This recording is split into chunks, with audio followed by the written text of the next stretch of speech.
snow. Oh. Your faculty is teaching classes.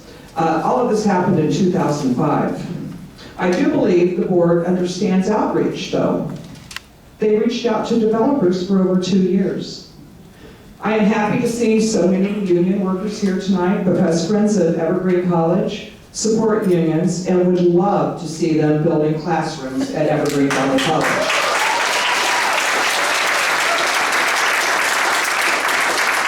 How many press releases did this board send to local media? 0. How many emails or letters were sent out to local community members? 0.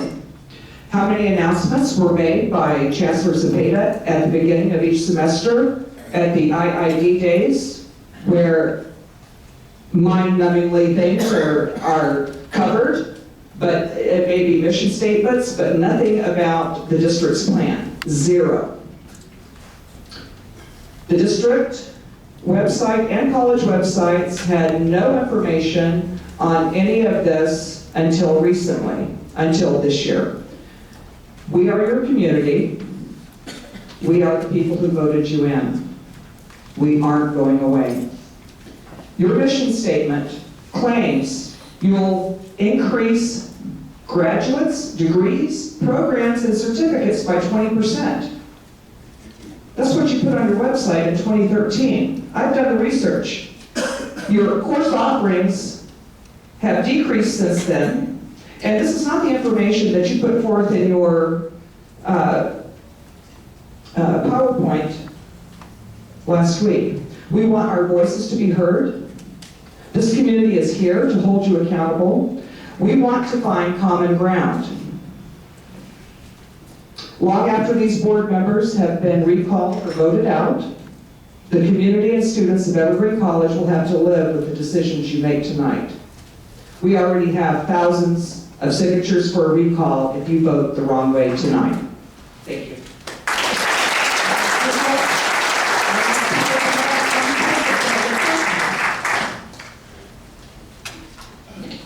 Good evening. My non-agenda items address Vice Chancellor Smith and Chancellor Zepeda. Vice Chancellor Smith, you made a comment to your friends and colleagues about, isn't it going to be nice to get off the farm?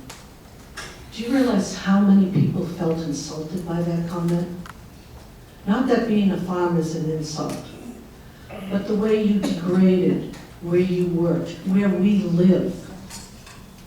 It was just disgusting to me and disgusting to a lot of people. Almost 2 weeks ago, I requested from you in an email the total money that you spent on 40 South Market Street. I asked you for the bottom figure. You paid $4.3 million. You refurbished for $16 million. I want to know how much else you paid. Furniture, whatever, the little changes that went on and on and on. I want the bottom line. We all want the bottom line because we all paid for that. Last week I reminded you that I had not received that email from you. And as of today, I still have not received the answer to that question. Will you respond to my email? Just as I expected. Chancellor Zepeda, I contacted the other community colleges in this area. I asked West Valley. I asked Mission. I asked De Anza and Foothill. Where are your district offices? They're all on their campuses. You're here, down in the big financial area of San Jose. Who are you kidding? You belong on the campus where students and your faculty and your support staff have access to you. You belong back on the farm. Thank you.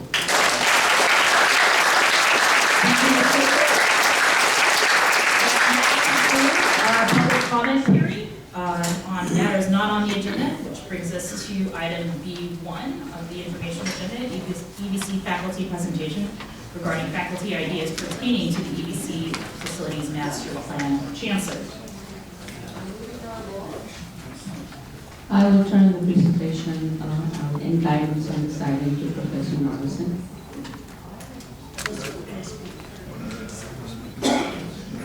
I have not been heard.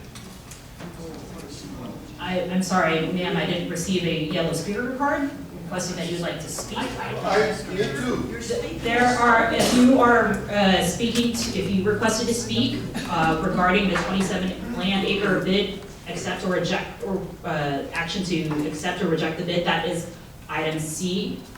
We are only on item B currently. We've only heard public comment on matters not on the agenda tonight. So if you've already submitted a public comment card on item B1 or C1, then you will be given a chance to speak when those items are heard by the board. Would you please speak more slowly? I have difficulty understanding because I'm an old lady. Point well taken, Ms. And I will try to speak more slowly. Thank you. Professor Narvison.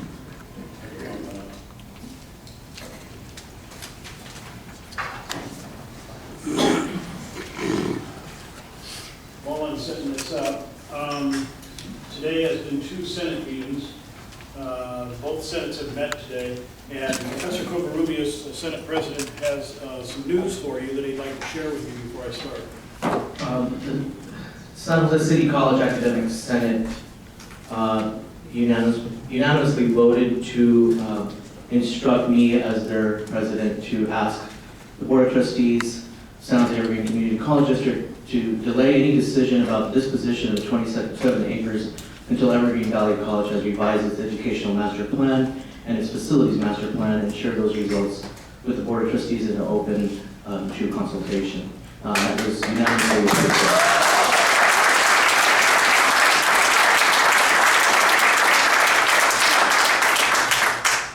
So what I want to point out is the title, just to remind you, the title of this presentation is not a final report of the facilities master plan.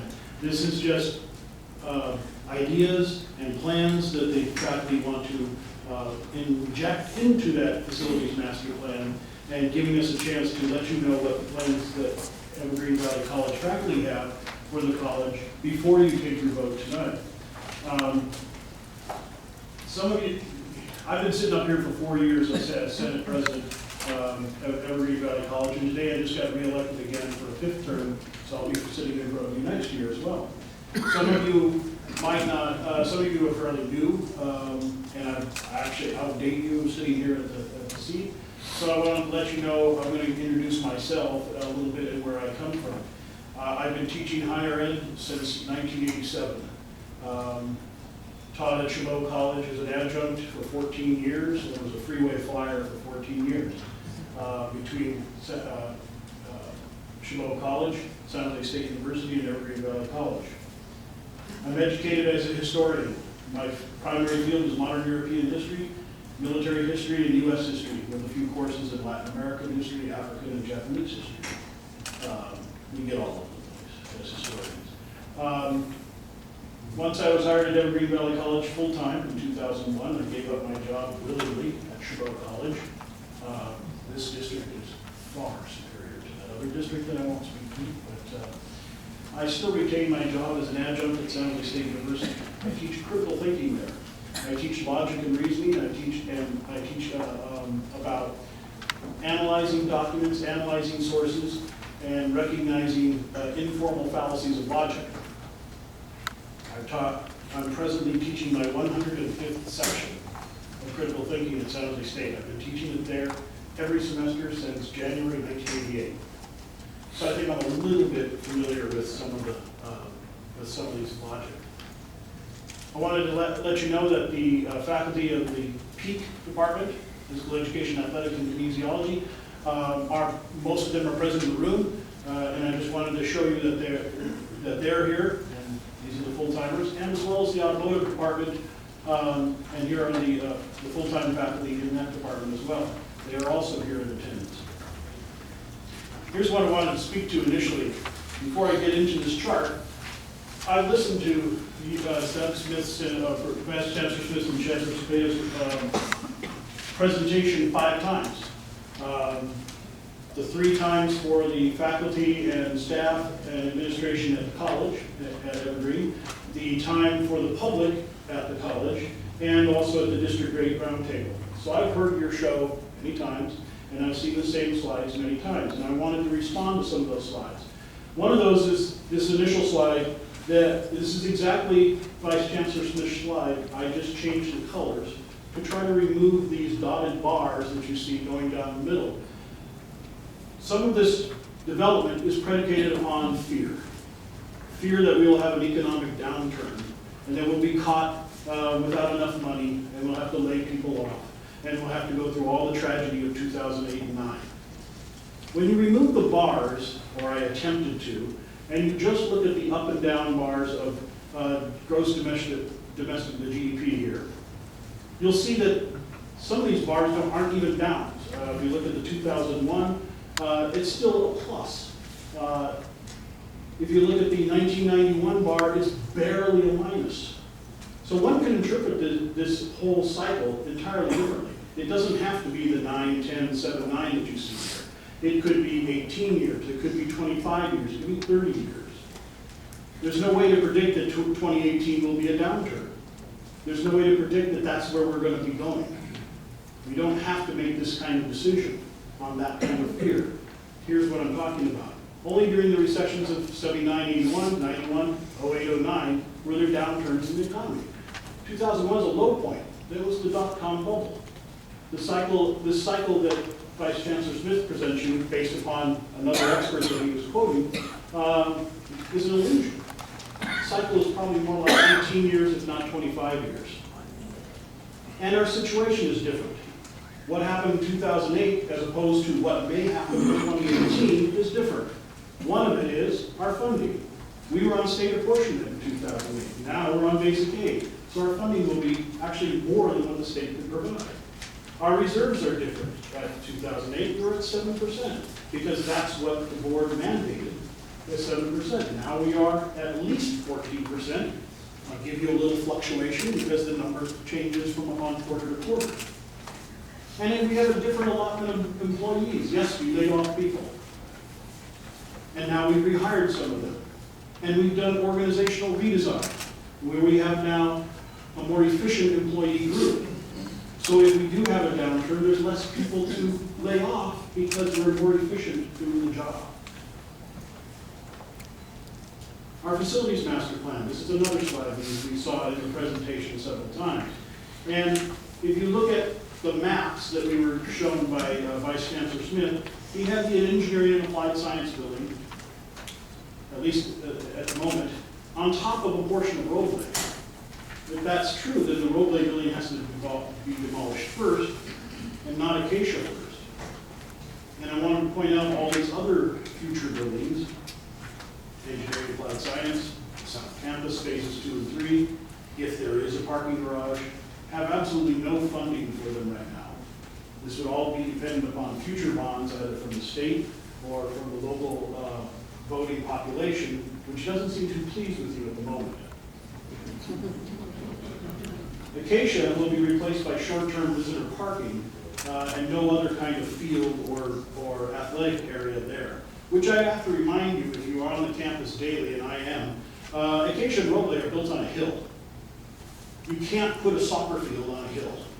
It's like trying to play pool on a pool table that isn't level. Obviously, you can't use it. So it could present some problems.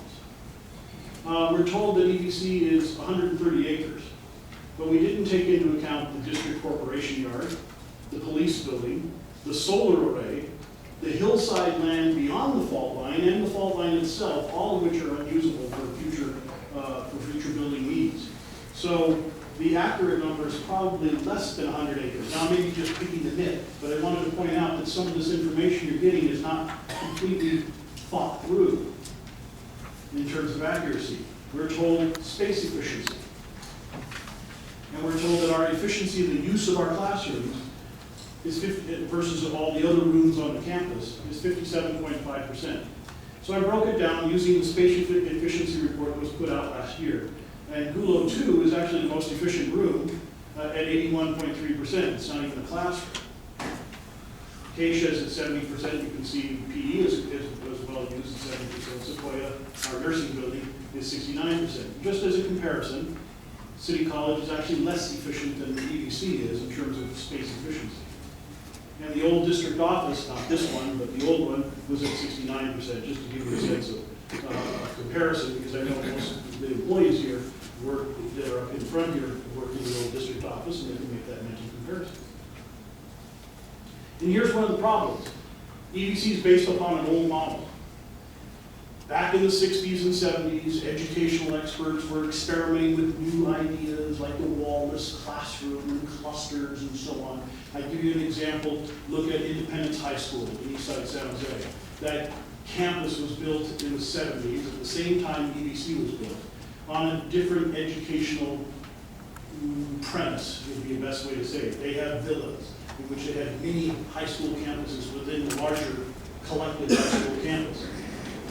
Evergreen was built the same way. Acacia and Roadley were the beginnings of what would be several clusters or mini colleges on the campus. The buildings are designed to house an entire college experience for a student in that building. All of your parts, sciences, social sciences, the language arts and so on, would all be in that building. The student would never have to leave that building for their classes. So obviously, when we finally dropped that model, because it wasn't working too efficiently or well, and we did that in the late 1980s, after a decade of experiment, we have these two buildings that were designed for a different experiment, and yes, they're going to be inefficient. And it's difficult to knock down the walls and move things about. So we're operating in buildings that are the primary classroom buildings of the campus that we don't use in that same model anymore. So the point I'm making here is, obviously any replacement will make things more efficient. Yes, you will get smaller rooms, but probably more efficient. But this is what we have to live with. This is what was decided many years ago. Another part of the presentation was the guiding principles for development of the 27 acres. And one of them was to enhance the identity and image of the EVC campus environment. Well, let's just look at the housing. We have 459 housing units that are going to go up right next to the college, literally right next to the college. If you've been in any apartment complexes or lived in apartment complexes or any kind of dense housing, usually you have about 2 cars per person, per unit that's rented. At least there's 2 drivers. So let's just conservatively say we have 900 cars in that area. Where are the cars parked? Is there really that much parking for them in the development? My guess is no.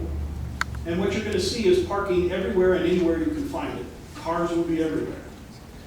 And the people who work there in the other part of the development, the part that for the professional offices and the stores and so on, the employees there, they're not going to find parking. And my guess is they're going to go into EVC's parking lots and pay $2 a day to park there while they're working down the hill and in the stores below.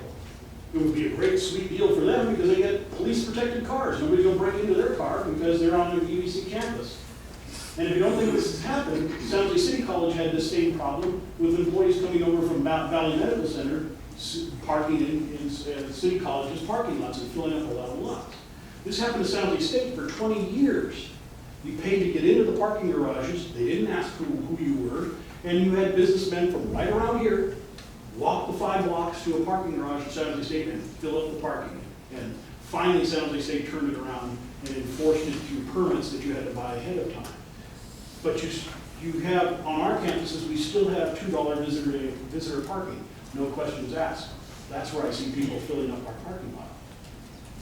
Another problem, integrate and link the development of the property with the EVC campus. Well, when most of the campus is up against the 27 acres, what's behind it in the development is residential area. It's a line dividing that property alongside the housing. I envision a Berlin Wall between the housing units and the campus. There is, at the first turn as you leave the campus, on the north side, you make your first turn alongside the parking area. there is envisioned a walkway or some kind of break in the building wall, for those of you old enough, a checkpoint Charlie, in between the campus and the development. But I don't see any real interaction there. These are residents living next to a campus. So let me speak to some of the programs that the college is thinking about, that opportunities are coming up that could affect the use of this land. As you know, the state has had a pilot program for bachelor's degrees for community colleges, as long as they're not in competition with the CSU or UC system.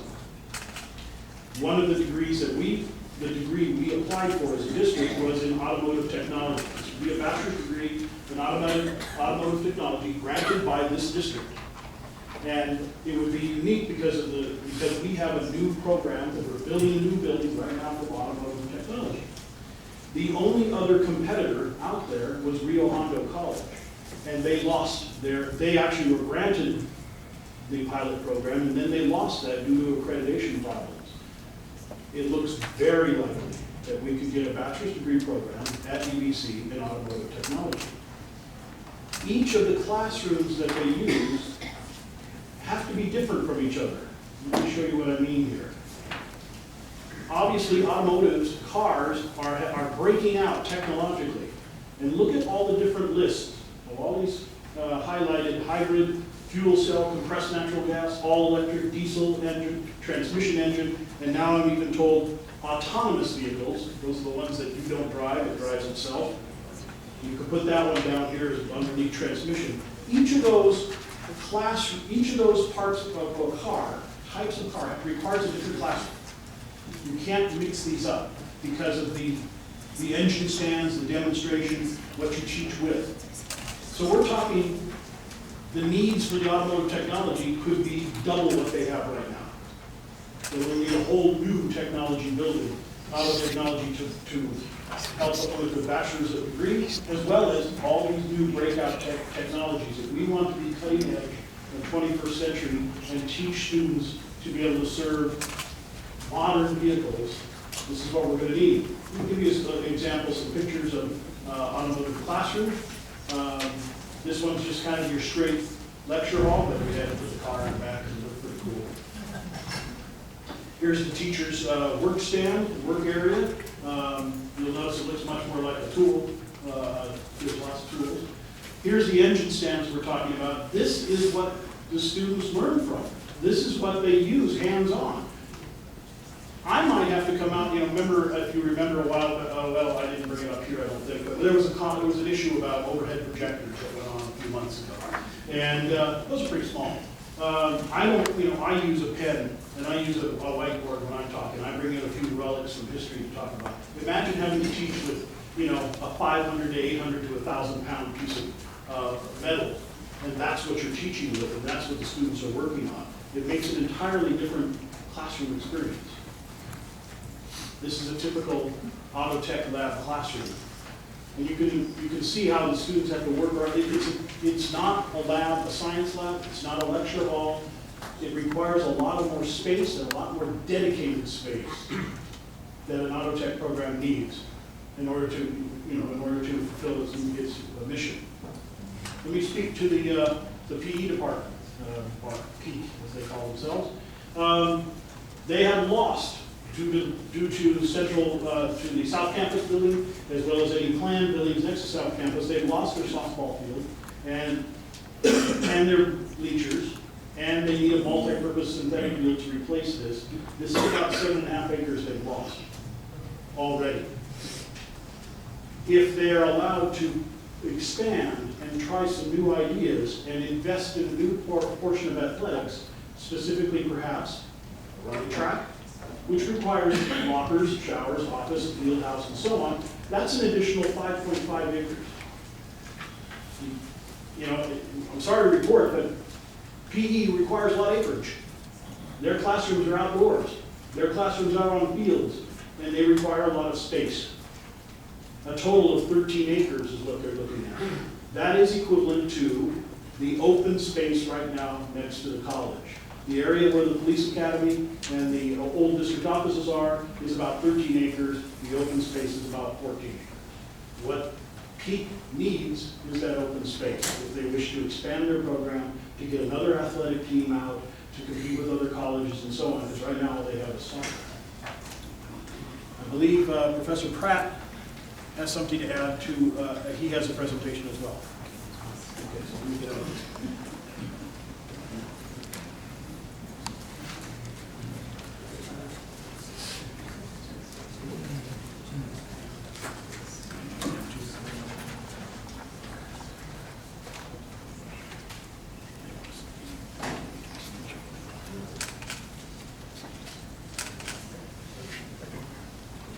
My name is Randy Pratt, Peak faculty, and other faculty with me from my department, Nancy Zeisler, Minerva Duke, Alicia Perez.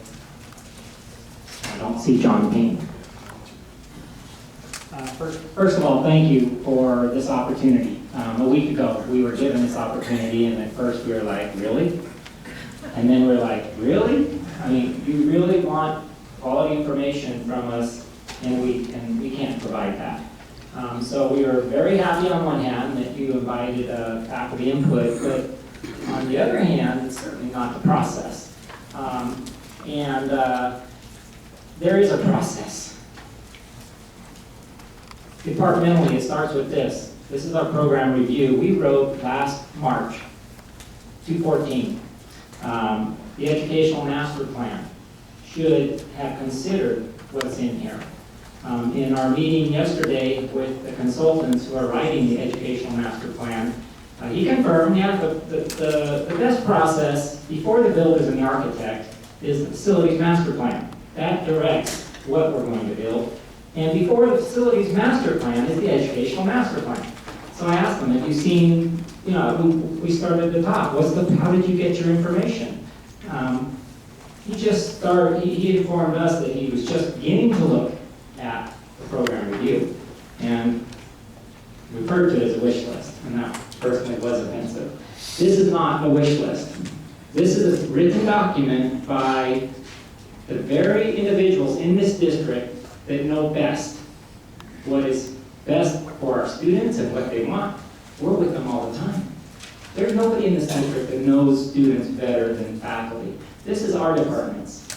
It's a roadmap that should be contributed to the Educational Master Plan in some manner. It's not a wish list like, what do you want this year? Maybe we'll read it. So there is a process, and that's part of our concern is that the process really doesn't seem to have happened. And this is just the Peak department. Many other faculty, we all write these documents, but I have a very strong feeling that many of them haven't been read for what's going on right now in the planning process. So that aside, we've given this opportunity. We're thrilled to make a stab and throw out some ideas. Eric rightfully pointed out what's in our document here, the land we lost. That's in there. What is in that document is the AAT degree that we have initiated and is in curriculum process at this moment.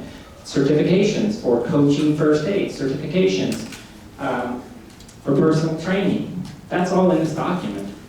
And it should generate where we're going. Wish list, no. So, I'm here to throw out an idea for you, because what your action could be tonight is permanent. And we are here to make the case that it has not been carefully enough researched or communicated with students, faculty, community to flesh out what other possibilities could be done with that land. The drive here I've heard in all the meetings, and I've heard a lot of meetings, all the quantitative data, great numbers. I'm sure, the numbers that are presented are well thought out. But there's a qualitative piece that's desperately missing. And the big number is 1.5 million. Well, I'm going to show you a neighboring district, that often in their reports writes things like, we aspire to be the very best district in California. That's in their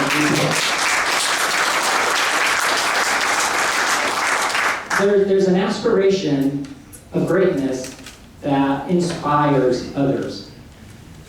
This district makes $1 million last year in this one program. And it's a win-win program around athletic facilities. It's not athletics, it's what athletic, well-appointed facilities can do for your college, for your community, and your students. So best to describe it, I put it on a video. Right. I'll narrate some of it, but when it gets to the songs, we can all sing along.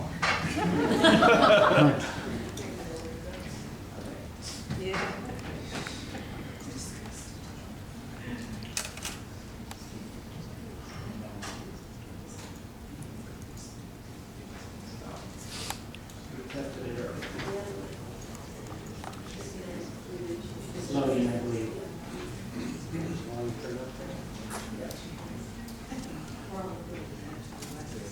Internet connection might be a little slow.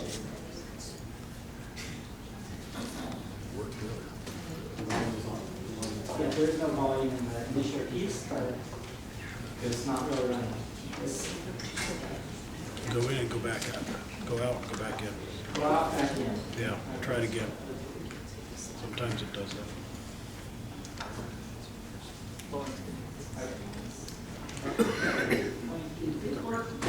The youth do it.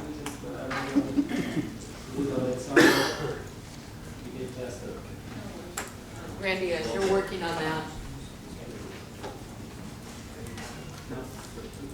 All right. In one day, we started a petition at Evergreen Valley College today. And the petition reads, "We, the undersigned, oppose San Jose Evergreen Community College's district's plan to lease the land adjacent to EVC campus for commercial development." And this is faculty, students, classified. I doubt that any administrators signed it, but possibly. And right now, in one day, we collected 552 signatures. This petition will continue. Our voices need to be heard. The voices of the students need to be heard. And it's about time that the board listen to the community, to the faculty, and to the college.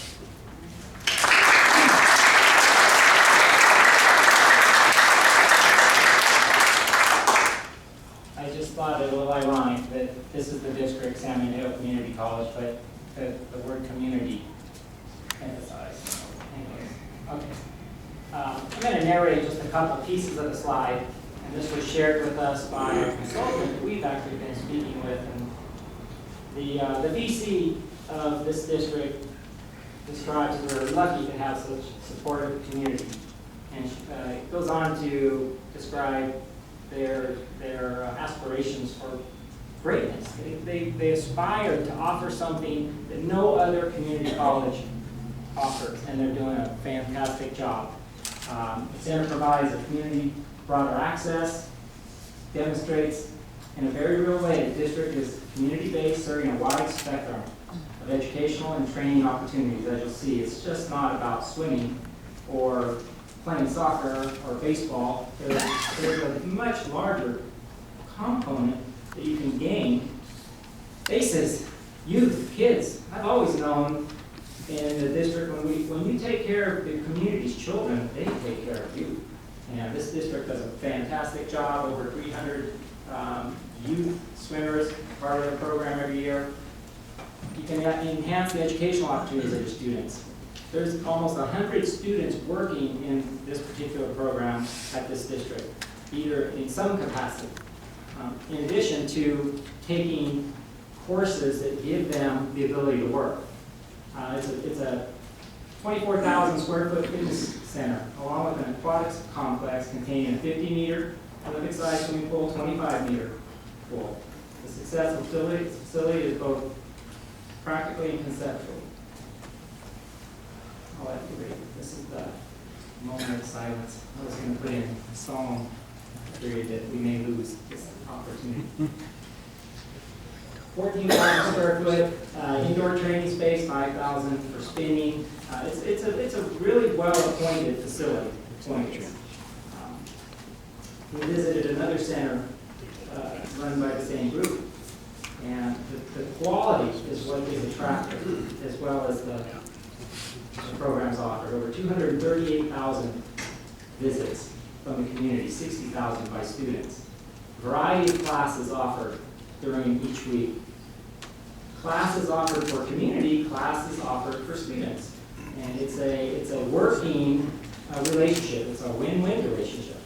And it's not just in foods being served, but it's a monetary win-win. In that this program generated a net profit of almost $1 million last year in its 4th year.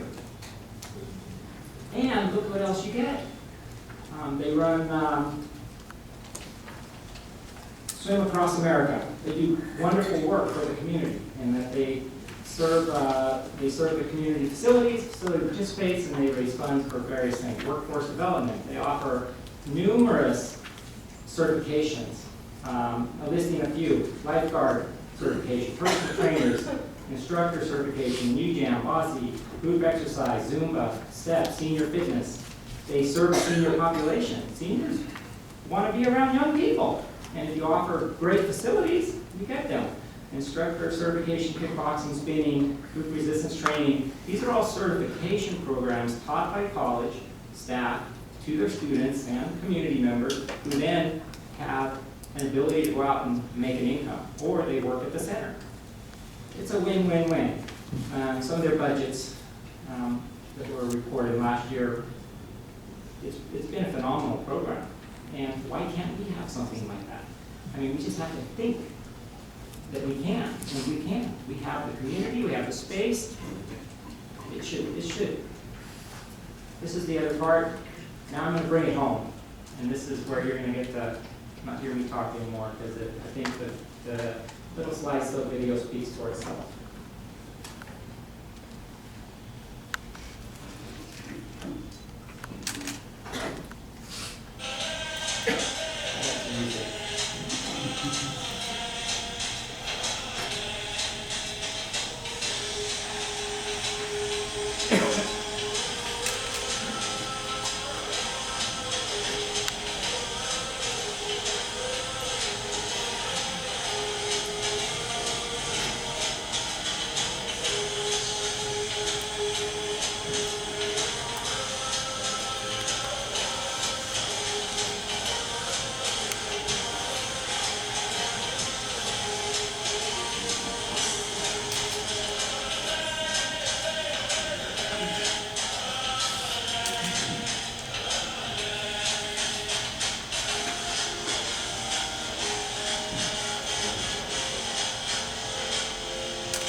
allowing that.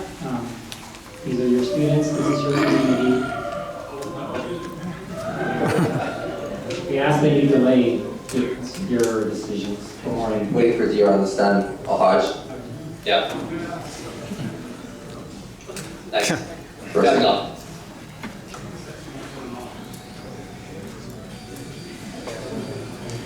I left it in front of Bob. That was instant. Yeah, I'm in. I wanted to add, as a closing here, I just had a conversation with the nursing, at least a member of the nursing department yesterday. And you do know that we have a bridge program with San Jose State, in which San Jose State students can come back to Evergreen to continue their bachelor's in nursing. That program may grow substantially, knowing how many people want to be nurses. If that happens, we'll need literally a second Sequoia building. And of course, Acacia's being destroyed due to the fall. So I want to point out there's yet another program that may need some land, that may need some place to be put.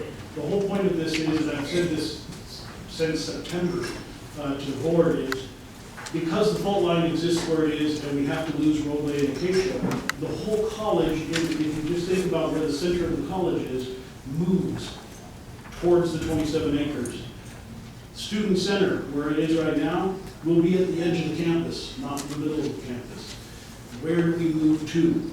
There's a vacancy there of 27 acres. That's what we're asking you to consider. Regarding transparency, I've been sitting in front of this board for 4 years. I think I missed maybe 3 or 4 meetings. I've read every agenda. I don't ever recall this topic being talked about openly by the board in any kind of presentation.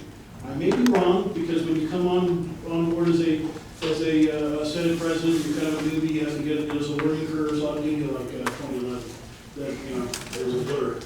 But all I've seen on this topic has been in consent agenda items and closed session meetings.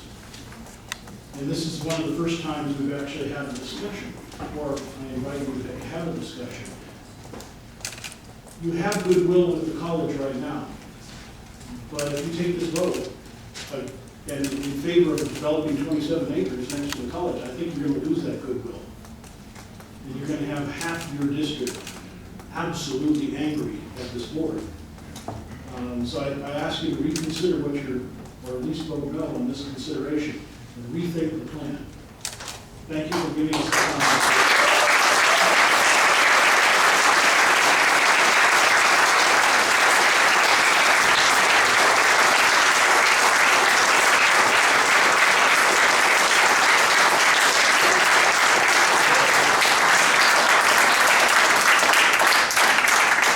Since this was a presentation, you can ask questions. So thank you, Professor Narbson and Professor Pratt, for the presentation. Before we open it up to the board's discussion and for questions and further discussion, I'll go ahead and take the one comment card we have on this particular item on the information agenda, and that's by Brenda Serpa.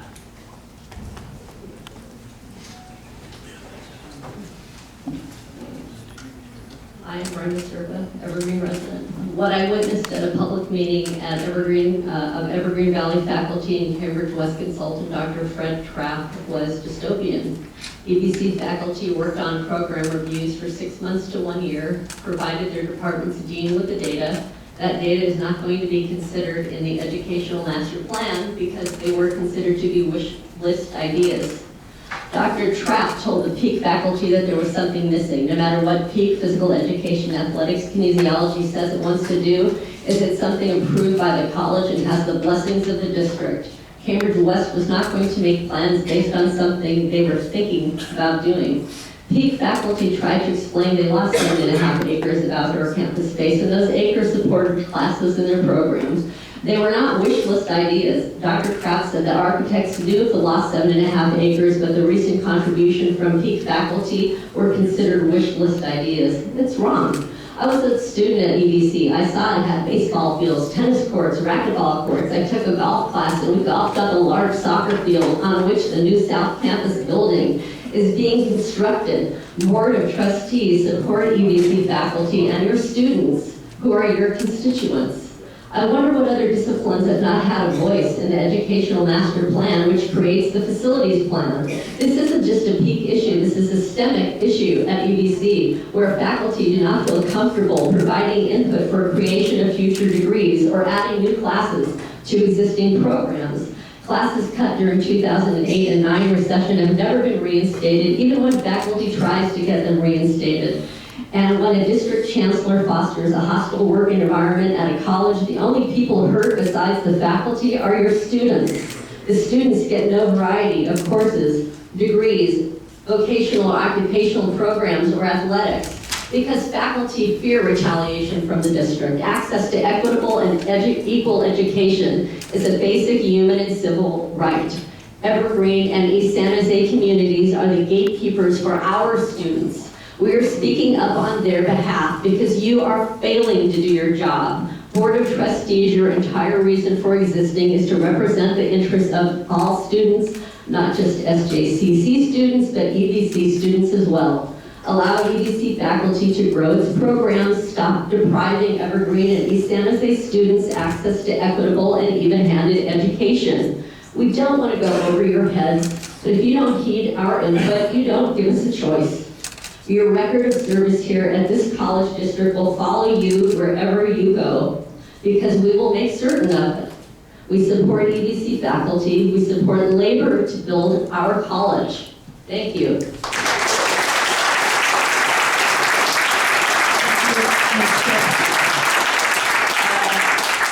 We want to open up the floor to members of the board if they have any questions or comments regarding the EVC faculty presentation we just saw. Madam Chair. Student Trustee Harris, would you like to? Last meeting I had a concern about the alternate plans for that land.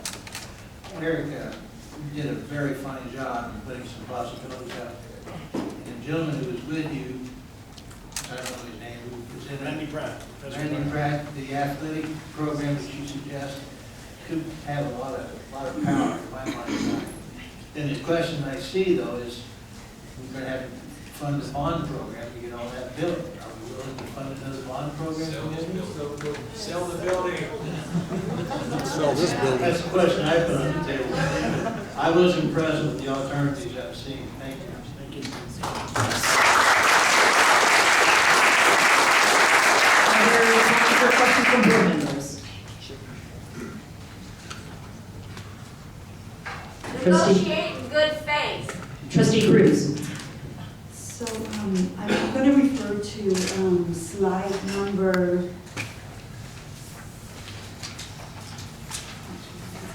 I guess number 9, where you describe space efficiency. I would like to also have you describe utilization. There is a difference between space efficiency and utilization.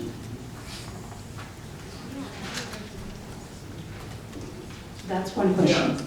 I was basing this upon an efficiency report that was given to me by someone on campus. They would rather remain a little anonymous, but it was a report given to the state about how much efficiency. I have the report here if you want to see it. I printed it out. How much each building is used efficiently, I guess, for educational purposes. It was a little unclear as to how that Excel sheet was set up. But I'm basing it upon those numbers that I have, which I'm willing to share with you. I just had to dig them out of my files here. I just want to make sure that we have clarity on the definition of both terms. The other item is program review. Program reviews are reviews that are conducted every year. And so, not every 6 years. Every 6 years. You do an annual update based on your newest information, but your large global report, comprehensive report, is every 6 years. My department did a global review or program review about 4 years ago. So from our facilities master plan adopted and updated in 2011 to the present, there has been a comprehensive program review that is now showing a different result. the one from 2011. So I can't really answer, I'm sorry. And my last comment, so I'm looking at enrollment trends and programs that are offered at the college. And so, and we know that because of the recession and the difficult economic times, we all experience the hit. Right. Evergreen College enrollment has continued to decrease. It's not increasing. So can you give us some sense and some reasons? What are we doing internally to gradually increase those FTEs or students served? So you're comparing the actual student count versus the FTS, and what we see is a trend going downwards in terms of the total units a student carries semester to semester. Perhaps 10 years ago, a student took 12 units or more. Now they're down around 9. So you have still almost the same head count. Correct me if I'm wrong, Vice President H. But we have them carrying less units. So that adds up to a less FTS, you're right, in terms of FTS enrollment. But remember, this is a chronic problem for all of the Bay 10 system. The only college in the Bay Area that actually has an increased enrollment is Gap. Well, it's not necessarily true, but I'm not going to go there. Okay. You might know better for the numbers in the college you're thinking of, but, Exactly. but this is what we see as a lot as the Bay Area trend and statewide trend, by the way. Thank you. Additional comments or questions from trustees? I do have one question, and I'm not sure if Professor Narveson is prepared to speak to it, and perhaps another member of the EBC staff can answer. The presentation talked about the baccalaureate program pilot we had applied for Yes. as part as for our auto tech program, and as part of the application was the did that take in consideration current space, or was that based on projected space needs? Well, it's probably based, let's see. Michael, can you answer that? Because he actually is the author of the proposal. This is Michael Hernandez, Professor of Auto Technology. Okay, it's twofold. Let me explain what the full degree is. The first 2 years is pretty much taking the auto courses that we currently offer.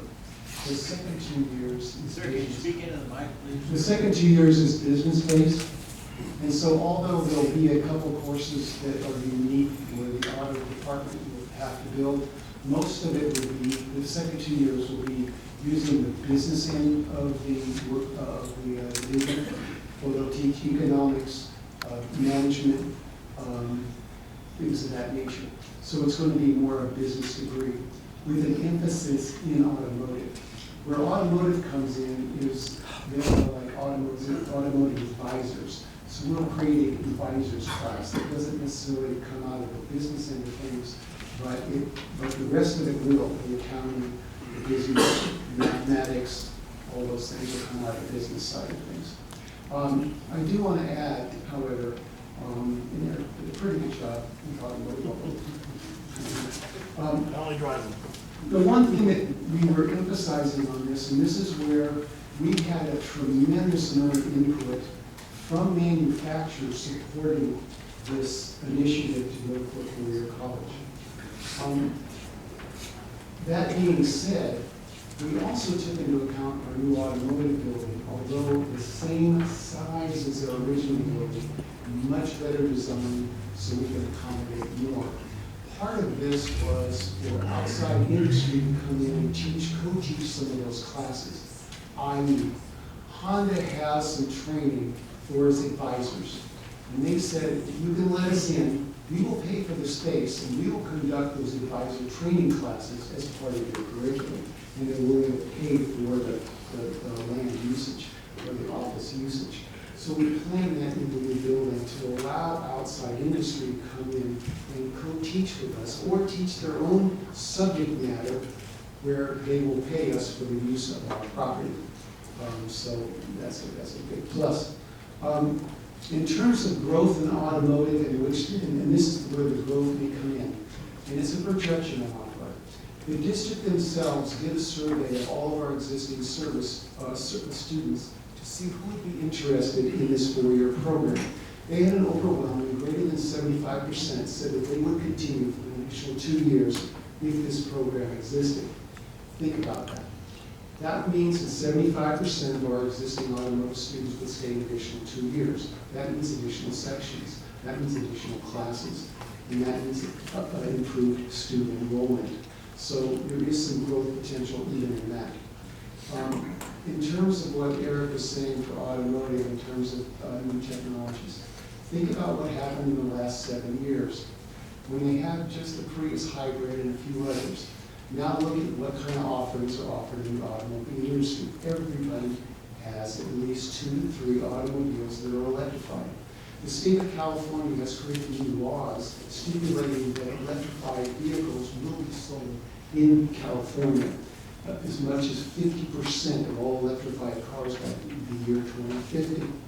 So there is a tremendous change and a tremendous shift in the automotive industry, both not only in the traditional electric machines you're seeing today, but there's fuel cell vehicles. Toyota, Honda have already given multi-millions of dollars to build a hydrogen freeway in California. And if you recall, Arnold Schwarzenegger, when he was governor, had that initiative on his plate as well. He ran out of funds. So now Toyota and Honda is paying for that. They intend to sell those vehicles in 2016. So that's a new technology that we cannot train on right now because we don't have the building space to do it. Diesel engines were not sold in the United States for upwards of 15 to 20 years. As you can tell, there are diesel engines being sold by manufacturers today. Volkswagen, Mercedes, BMW, and Audi. That technology, as it gets more mature, will be something that we will need to add to our curriculum. Again, additional space that we do not currently have. So if you look at the automotive industry, and even NATEF that certifies all the schools in the United States, they have increased the number of hours required per student. In 2010, it was 1,080 hours. Currently in 2013, which is the standard we're working to today, and I happen to be on the NATEF board when this happened, is up to 1,200 hours per student. Honda just gave us a new PAC program agreement 1 week ago that my management, my upper management, probably the district is going to have to look at to either sign or not sign if they want to continue on the program. They are asking for 1,280 hours of individual student hours. So the reason for this is simple. The industry is changing.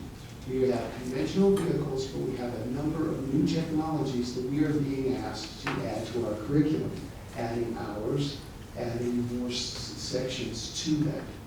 Part of the 4-year degree, part of the power of the 4-year degree, was we emphasized that we are teaching latest technology.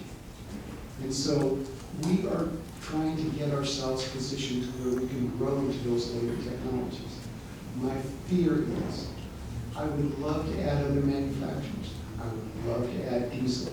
I would love to add these things as they mature and we are ready to go. It may be 5 years, 6 years down the road. I cannot do it unless I have, one, funding. We are working on funding by NSF grants. We are working on fundings, and as you realize, I already achieved a $200,000 grant last year to increase my hybrid vehicle situation. We are looking at those grant opportunities to bring money to do this. But I can't do it without buildings. If we grow, if nursing grows, I just want to make sure that we have the land available to us to do that. I do want to take this opportunity, however. My chancellor has done an extremely excellent job at bailing us out for the last 5 years economically. I want you to know that all the faculty recognize that.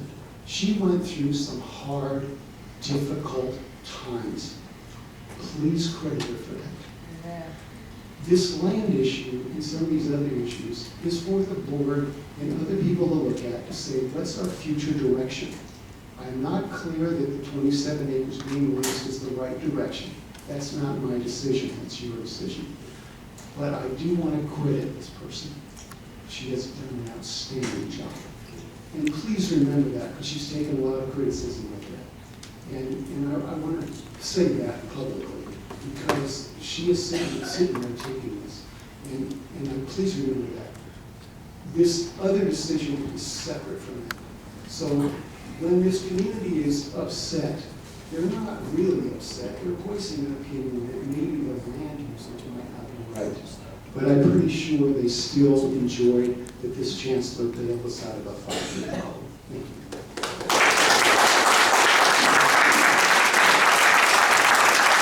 Thank you, that is for that additional context. Can I add just one more thing to the bachelor's degree program? This bachelor's degree program will be mirrored upon a CSU four-year degree. So if you know how the CSU four-year degree works, there is 12 units of upper division general ed that has to be fulfilled. That touches other fields, other areas. I'm already thinking in terms of the history department, creating an upper division history class to fulfill that general ed requirement for a bachelor's degree. So what I'm telling you is, one program having a bachelor's degree has a ripple effect within the college, and that creates more needs for courses, more classrooms, more space. Thank you, Professor Robinson. Thank you. I just want to make clear a couple points. Professor Narveson, when you mentioned the downturn on the graph, and you said if we have a downturn, we have less employees to lay off. I need to say that I believe even one employee being laid off is unacceptable. Oh, I agree. As a board member. I agree. So my job is to protect the district fiscally. I agree. We talked about this building and relocating the district office. At one time we talked about putting this on Evergreen's campus, and they were not favorable to us moving and taking up any of the footprint on campus. Thus, the decision was made to move here. We can come back to our notes of meetings and you will see. If I may help you, I'm still speaking. Yeah, it was cheaper to buy this building than it was. It was, well, that was part of the decision too. It was less expensive to do this. In fact, if we had put it on Evergreen's campus, we only had enough money to build something that would be half of what we needed. I agree. Plus, it took up the footprint of the EUC campus. So thank you, Professor Narveson, for agreeing with that. I am curious, Professor Pratt, you talked about some great certifications, and I think that's outstanding. We have a brand new fitness facility that's being built. Sorry to the community for all the construction going on, but I believe that's going to serve our students well. Do you have plans for that building as far as these great certifications that you talked about? Because, we don't have an aquatic facility, but you showed the San Mateo campus's facility there. I believe actually what was modeled for the aquatic center in this proposal was actually modeled after that facility. So do you have those programs planned for our students? Let me first say that for the last 6 years, we've been in almost a closet of a facility. So it hasn't been very inspiring, and we haven't seen the light at the end of the tunnel. Now that we actually see the new building going up, absolutely, and that is in our program review. It's in curriculum now, the AAT transfer degree, the certification in personal training, and coaching first aid certificate are the first 3 that we've already initiated. We've got plenty of enthusiasm, plenty of energy, but you do have to have facilities for any of that. And now we see that facility going up, but there could be quite a bit more. Good. Well, I'm glad. I worked at Evergreen, and I worked out in that facility you've been using for a workout room, and this fitness facility is going to provide a lot of great things for your program, for the PEAK program. And as far as the bachelor's in automotive, I'm delighted that we're reapplying for that. I think it's outstanding. I'm kind of puzzled on the nursing part, because my understanding was by the legislation that we can't compete with the state universities, and so having a bachelor's in nursing at this point is not something we could do. No, what it was is we're providing the facility for San Jose State to do their bachelor's in nursing on our campus. Okay, all right, thank you for that clarification. And then as far as Okay. You know, I'm sorry, Mr. Norris, I appreciate your That's comments, okay. but to speak that you don't recall talking about this at all publicly at meetings, and yet I have in my notes, and I recall our conversation about an endowment, putting this money into an endowment to serve students, you know, it kind of, the half-truths, I'm puzzled by it, so I just want to make that point clear. What you're referring to were comments that I made in response to something that was said by the board, or an action, or I should say, a consent agenda item of the board. I agree, we had a conversation about endowments. We had a private one, and I made some public ones too. But we've never had this kind of conversation about 27 acres of development of land next to the college. We've never felt as a college that we had a chance to have a real, honest discussion with the board.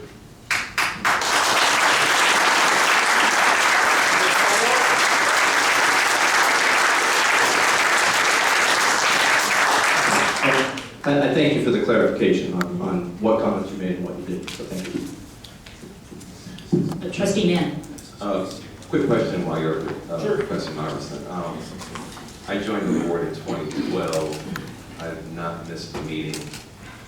We've had 24 meetings since 2011, public session meetings. And you've been the academic senate president since what year? The entire time that you've been on the board, yes, Okay. since 2011, So- June of 2011. So I don't know what your records show, but I know I was at every meeting, and I know all the constituent groups, these fine people here, you're here, but not necessarily this gentleman here, Yeah, but right. his predecessor, was at all those meetings where we've had in-depth ad nauseam conversations about the 27.1 acres. And let me even go back further, because I wasn't here, I wasn't on this board in 2004 when this was declared officially through all the legal processes as being surplus. That was done in 2004. And I don't know what your academic senate records show in terms of your predecessors and the engagement that went along with that. But I know, I wasn't there, but having served on school boards now for almost 20 years, I know there was a lot of conversation that had to have happened just to get to that point. That was 11 years ago. So you might not have the answer right now, but I know since I've been on this board, the constituency table has always been full. All the meetings that are listed on there, those 24 meetings were open, public. The presentations were like enough to make me stand up and walk back and forth because I was, you know, getting tired of sitting down. So I know they were long. I know you were there. So not being engaged, not knowing about any of this, saying this was the first time we've had an in-depth, through the weeds, down into the roots conversation. Yeah. I remember talking about a fault line a year or two ago and pleading with the board to consider that we needed that space out there to move into, if you recall. That's basically when that came on my radar. Now, you know, you may be right. There have been conversations. I told you that, you know, it takes, there's a learning curve when you're the Senate president trying to speak on behalf of your constituency, digest everything that's said by the board, by meeting for meeting for meeting. And yeah, I may have missed something in the first year I was here. But I do remember, you know, very few conversations at all about the disposition of the land. The bigger question was, what do we do about the fault line? That's what I remember. That's what I remember as affecting the colleges. What do we do about this fault line? And then we have a development plan. And that's when I began to cry out about, well, wait a minute, how do we move away from the fault line? Well, you know, I don't want us to go back and forth, but, Yeah. but excuse me, you may ask, Madam President? Do I have the Please floor? continue, Trustee Mann. I just want us to be real honest about what we're honest about when we say that I wasn't at the table. There was no presentation. This first I've heard of this. My constituents have not been involved in this. They haven't been sitting in the audience. And Coach Payne, who's not here right now, I've watched, and because I know him, he's actually married into my family. I've seen him sitting in the back, and I know his face very well. And let May I finish? God Sure, knows, sure. God knows you weren't the only one here. So I just want to be clear because things have been said that are fuzzy and less than true. Not by you necessarily, I'm saying in general. There's been a lot of hyperbole. I just want us to be grounded in the fact that you were here. Not these necessarily, these new constituent leaders were here, but this is not new news. So I don't want that to be left to be said. This is new news. This is not new news. Let me, in the interest of clarity here, the first person to tell my campus was myself. I told our faculty that there was a development plan back in October while this was still being discussed in closed session. Then members of the faculty who happen to live in the area told the public, not the district. It came out of the college.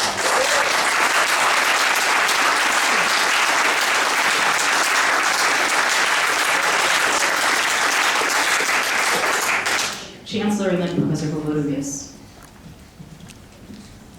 Just in direct response to that last statement, there were 2 campus presentations at the end of the last academic year, 2014 and 2015.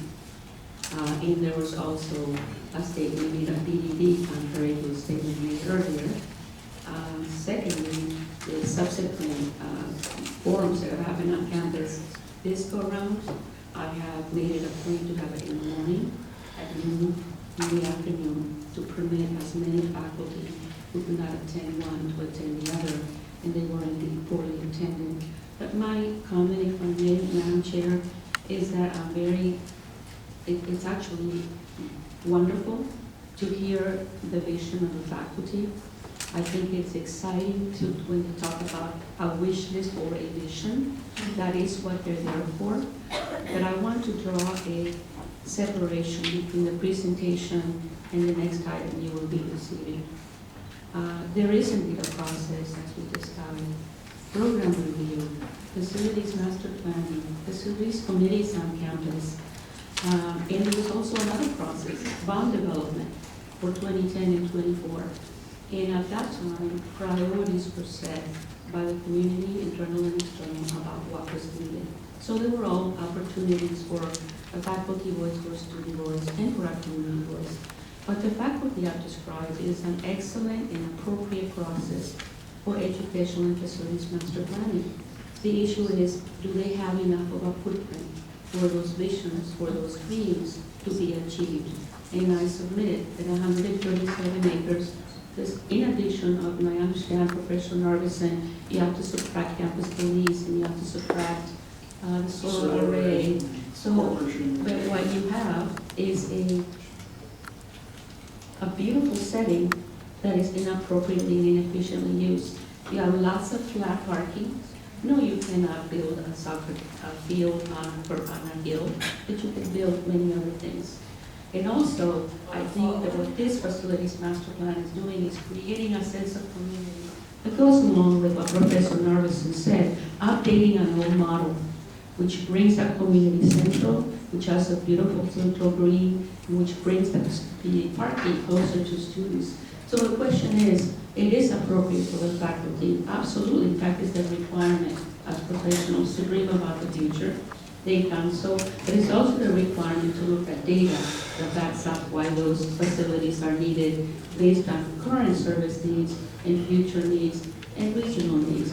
Community colleges are supposed to serve the educational and economic needs of the community. And that's what faculty are doing. So my answer is 130 acres minus, I grant you the pieces that are there, is still sufficient for the faculty dreams to be realized in the future. And I believe that this community, whatever the outcome is, will continue to support because they will see the evidence. Now, the fitness center that I think is being built is wonderful, and the automotive facility is state-of-the-art. It's absolutely beautiful, and it will create the high employment, high demand, high needs, and community engagement that we're talking about. Trustee Mann, then Professor Volodovius. Just a quick question to the Chancellor, just for clarity purposes. So you know, there's nothing like math. So this 130 minus, let's just say minus 30, that leaves us 100 acres. What you just said in so many words is that whatever these multiple visions are, that it can be accomplished through infill, building within the 100 acres in an efficient, effective manner. Absolutely, it will take resources, obviously. And that was my next comment. Exactly. It would take program dollars to develop programs, Okay. because the money's not going to come just out of thin air. And we have to have sufficient money for buildings. So it's money for programs, money for buildings. But I just want to just clear the slate. All these visions, if we could do them all, we had the money, they could be accomplished through infill. In other words, building within that 100-acre boundary. True or not true? That is my opinion and my belief, and that's what I represented to you. There's also possibilities of getting state dollars that through large state funds, and in fact, the engineering facility is one prime example because it's up at the state chancellor's office, very high on the list for state dollars to be able to build that engineering facility. Professor Kogovides. Thank you, and let me just say, I know that everyone on the board is very thoughtful and wanting to do the right thing. I wanted to reiterate one thing I brought up last board meeting, and that is, we can look at the long list of different meetings and debate what was talked about when. The bottom line is our community is here. Our community is now here, and they're asking us, and they're bringing up many things for us. Now, they're doing it now, and so I think, for whatever reasons, our community was not brought into the mix, and I believe it was conceded that mistakes were made along the way. I think it's really important that we, with the sort of political capital, if you will, that we have with our community, that we treat it with care, and that we really be very thoughtful about how these important decisions get made, and that they have buy-in. I just wanted to add one last thing about program review, educational master plan, facility master plans. I'm not totally convinced that program reviews have been fully considered within the educational master plans and facilities master plans. I don't think that has really been integrated. I'm just thinking that with where we're at City College, I know that Evergreen College couldn't be that further ahead, and that faculty on both campuses, I know, work very, very hard. This is the PE one. And these documents, a lot of faculty put their blood, sweat, and tears because they know that their viability, this is the future of their programs. And we're held accountable to these program reviews, and they're not taken lightly. And so we put a lot of hard work into collecting data, putting them together, and I'm not sure if we have had time to have that process where it gets fully integrated into the EMP and the FMP. So I think that really needs to be well thought out. Yes, there have been a lot of board discussions, and it feels like there's been a lot of time spent. But for a lot of our community members, this is a very new thing. And thank you.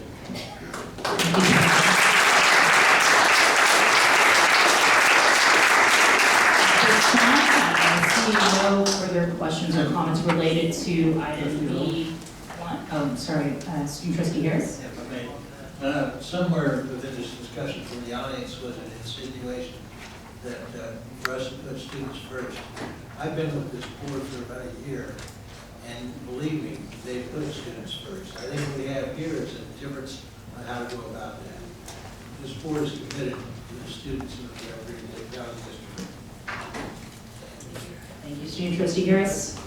Trustee Nazal. Yeah, the question is actually, Chancellor Cepeda, regarding the utilization efficiency of classrooms or facilities.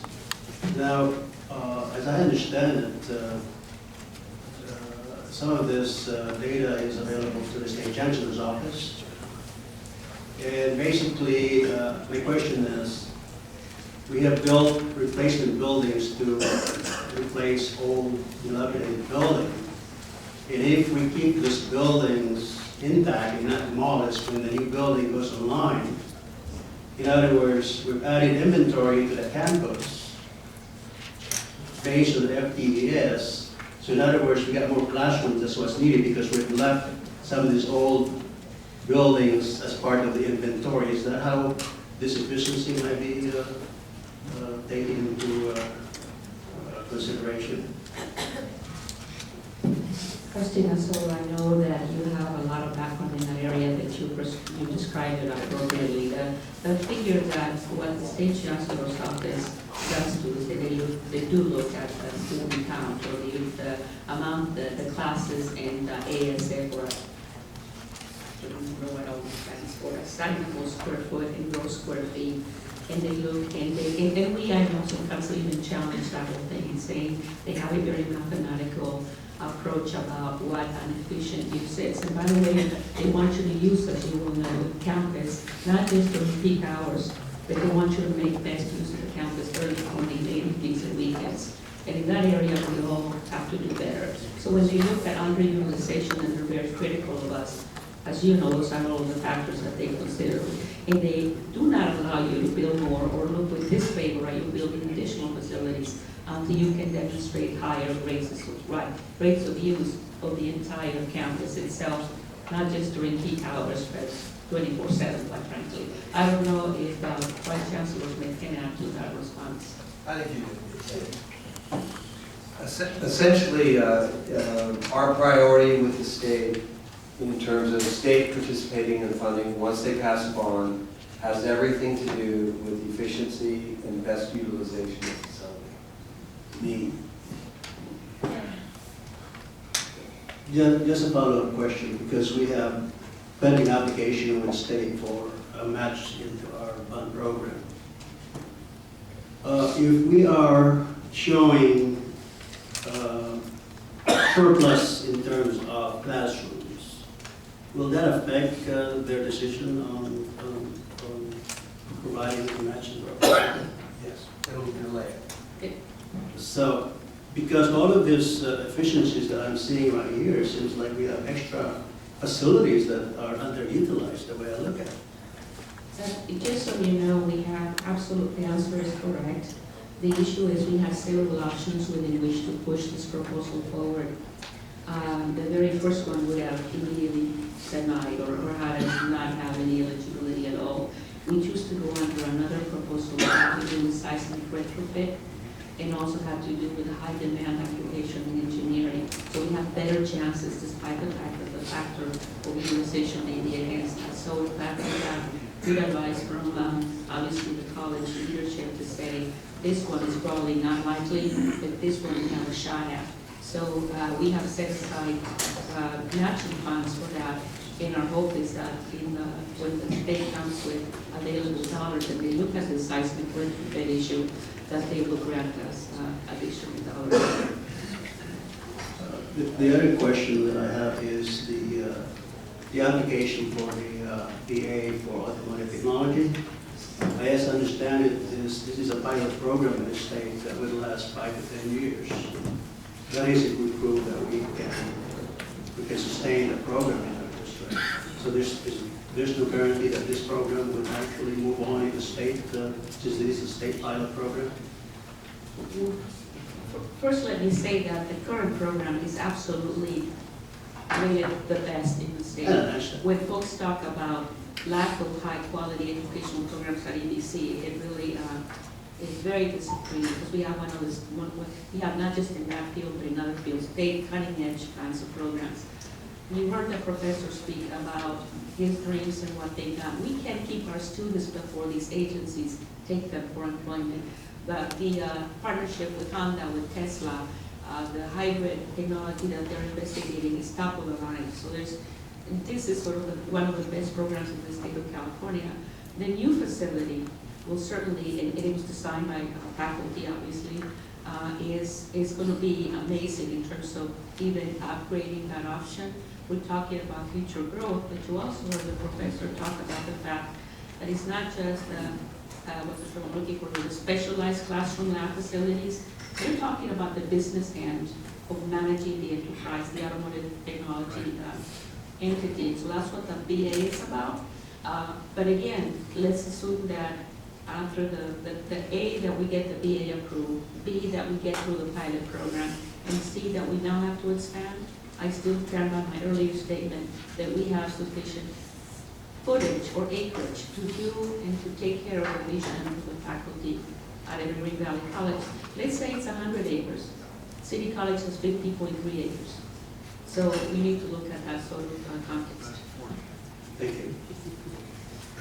Trustee Cruz. So along those same lines, it is my understanding, and correct me if I'm wrong, but I believe one of the reasons why Rio Hondo we did not, our application was actually withdrawn, was because of their accreditation status. And we have not received reaffirmation of our accreditation at EDC. Yeah, that is correct. And based on conversations we had with the State Chancellor's Office, we also were informed that we were ranked in the top 15, but we were denied because we were on sanction. So we did resubmit. The faculty did a wonderful job. And we spoke directly with Pam Walker, the Secretary of the Chancellor's Office, about our status. Our accreditation status will not go to the commission until June 2nd. And we assume 2 weeks after that, we'll probably get official notification. And our faculty and staff did a wonderful job. I'm willing to bet we will be reaffirmed. However, the decision on the bachelor's degree may be decided prior to that. So we did ask her to consider our current status. Thank you, Vice President H. Any additional comments or questions regarding the information item? Seeing none, we'll move to item C1 on the action agenda. Chancellor. Thank you. It's on page 15 on the agenda, so Joey, if you would print out my presentation. It's loaded on it's loaded on Thank you. So the item that is before you is to accept or reject the bid received on April 14, responding to resolution 012715-1. And the resolution concerns the selection of a developer with whom to negotiate a ground lease for 27.1 acres of surplus land. I want to make very clear to you what it is, what action is that is before you, because there's been inquiries from the members of the board in terms of clarity and so on, and from members of the audience or the community. Secondly, there's been another very important point, which was brought up at your last meeting, which is a concern about there only being one bid. So I'll turn it over after my intro to Vice Chancellor Smith, who will provide some greater clarity about that point. The board has only two options. You can accept the bid, or you can reject the bid. There is no other legally permissible option or action for you at this point. So what are the consequences of those actions? If the board accepts the bid, the way I'd like to put it is the conversation continues at the city level between the bidder and the community itself. If the board rejects the bid, the conversation is over. You may, after you reject the bid, choose to start over, which means you go back to approximately the time when you issued the RFP, which, to remind you, that was April 2013. So we're talking 2 years ago, or 2 years worth of work. You will have to request the bid waiver because it's a requirement. You'll have to reissue a non-binding letter of agreement, and then you have to issue another bid calling for resolution, and then you'll be back at this point. Now, I grant you that this reset of 2 years, you could probably significantly abbreviate because you've been through it once, and for example, you may choose to skip the RFP process and go right to the non-binding letter of agreement. What I do also wish to consider is that there will be, there since 2011 when we began this process to now April 2015. in addition to the consideration of time, this board has invested a great deal of resources in marketing analysis, consultant agreements, legal requirements, legal advice, etc. So you have all that for consideration. But again, you have only two options at this point. You either accept or reject. Nothing else is legal and admissible for you. So let me ask Vice Chancellor Smith to give you another bit of information that was very important last time, which is, okay, so you went through this entire process and you ended up with one bid. Why is that? And then there's been lots of assumptions made, misinformation and the like about how we ended at that point. So if you would please clarify, and perhaps our attorney Jim Eller may help you with that. So oversimplify the process, if you will, to answer that question. Sure. So I'll describe this first slide, and then I'll do a quick flyover in this presentation, and the bulk of it is going to be about the process that has led to tonight. As you know, we received one bid last week. I want to spend the bulk of our discussion talking about the process that led to that. But first, there obviously was a comment tonight earlier. It kind of sets me up well to run through this presentation. Again, I'll do so quickly.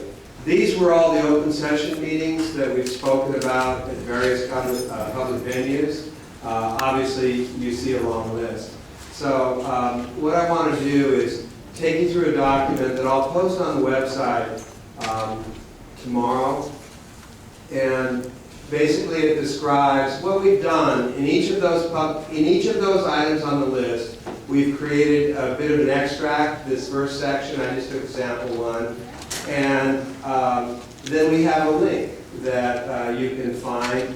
Again, it'll be posted on the website tomorrow. So I'll show you. It's first extract, then link to agenda. It describes whatever that action was, or if it was an information item. Then it shows us the presentation. So I'll open this up, and it describes the chronology of events, the things we talked about, what we talked about, and what went on that night. So by way of example, again, all that list has this series of windows that I opened. So this was a presentation that was done on May 22nd, 2012. We're almost at the 2-year anniversary of this one. 3-year anniversary? Yeah, okay. We're aging together. Nice presentation, overview of topics to be discussed, previous private development on college land, Evergreen Marketplace. This was, as I recall, a lot about sort of the market study, the consultant work, what would this community support. Here was the footprint, talked about that, facilities master plan. Yes, we see the fault line, and so on. So I bring this to you really as an example of the many, many times we have talked about this process. So I'll take you out of this, take you back to where I wanted to begin. And that's really my whole point in this part of the presentation was to describe. What I just did was drilled into that presentation, the May 12, 2012 study session. So what will be posted tomorrow night on our website is a drill down of every community meeting, what we did at that meeting, what the agenda was about, whether it was action, information, and then the presentation itself. So it's all there, and a little extract to spark your interest. Either you decide to go in or not. But clearly, yes, we have had closed session meetings, we have board study sessions, but we have obviously have a long track record of open session meetings. So with that, I'll ask Jim Eller to join us. On your board agenda tonight, we have a summary document that's a page and a half long. So I've asked Attorney Eller to provide that description, which really takes us down the road, which is now more than a 3-year road, that began in November of 2011, and hopefully finishes with your action tonight. We'll tell that story that led to, yes, one bidder last week, but that bidder was shaped on many different proposals, presentations, and a sea of input. So what I did was prepare, and I believe there are 5 slides here, that I'll try to stay with Jim's oral presentation and roll you through my slides, which were basically my extract of that write-up. The bold is simply intended to make it a little more reader-friendly, so it's not just a boring text, but I have the action jumping out at you. So with that, I'll ask Attorney Eller to join me, and I'll roll through the slides. So Jim, if you could tell the story.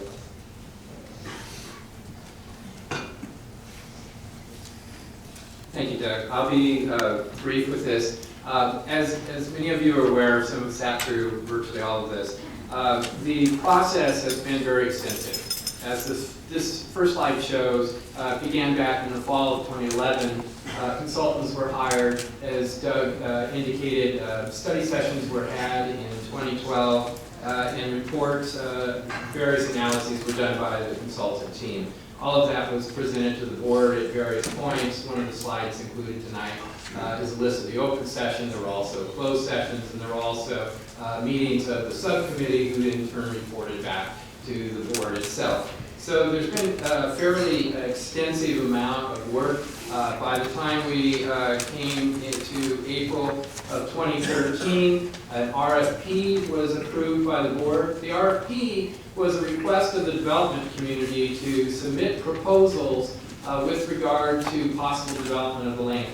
And that served a number of purposes. One was to gauge interest of the development community, but also to begin and continue a conversation with regard to what would actually go on the land and how it would be developed. And with that, with proposals received, there were actually 4 separate proposals received.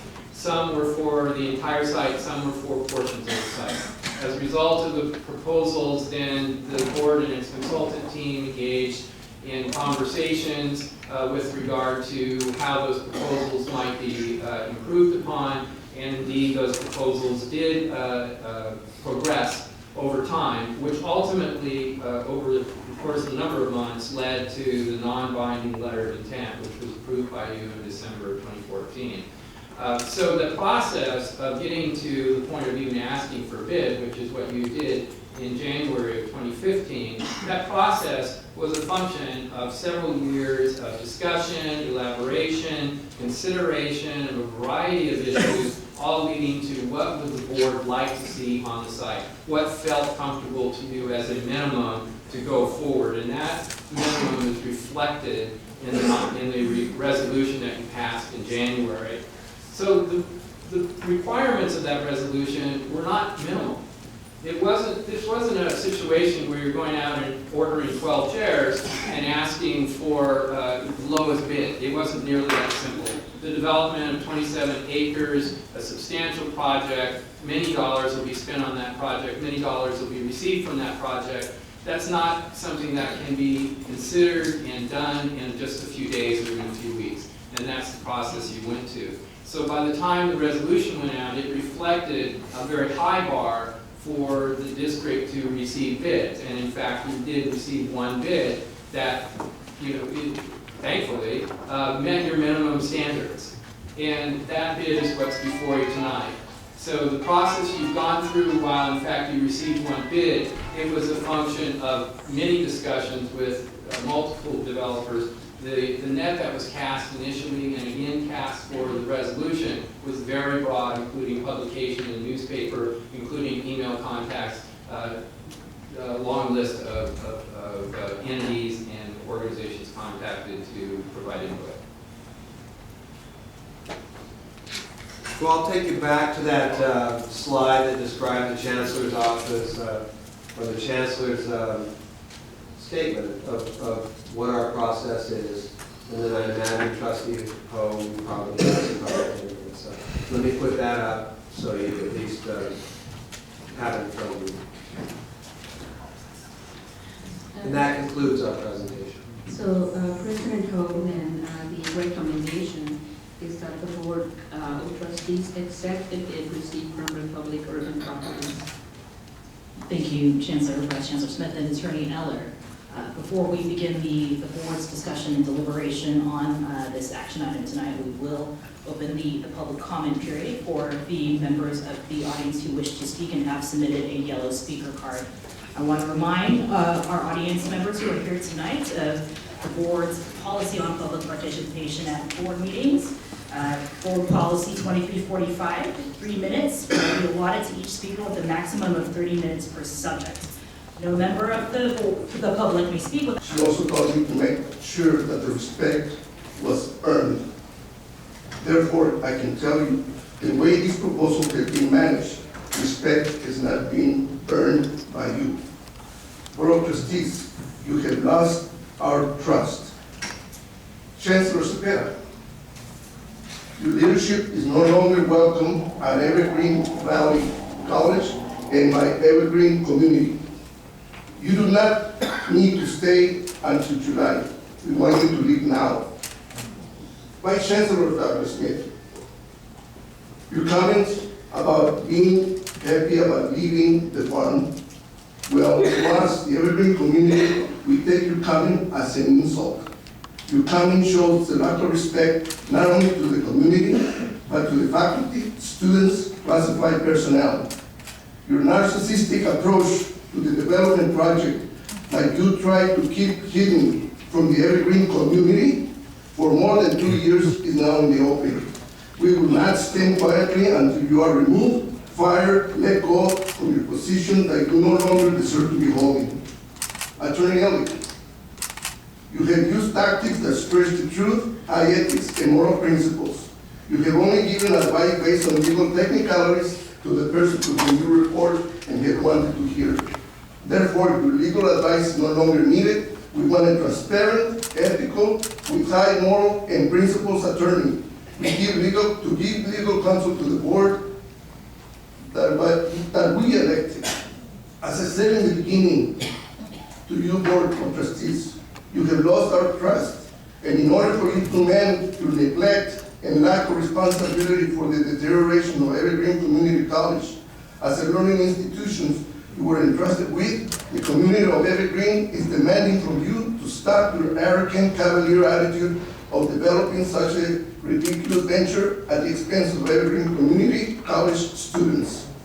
To conclude, we, the Evergreen community residents, are demanding as well to have an independent investigation to ascertain that there is in no way, the minimal indication of collusion among all of the participants involved in this project, including the Board of Trustees, Chancellor Cepeda, Vice Chancellor Smith, Legal Counsel Elder, and Republic Urban Properties Development, LLC.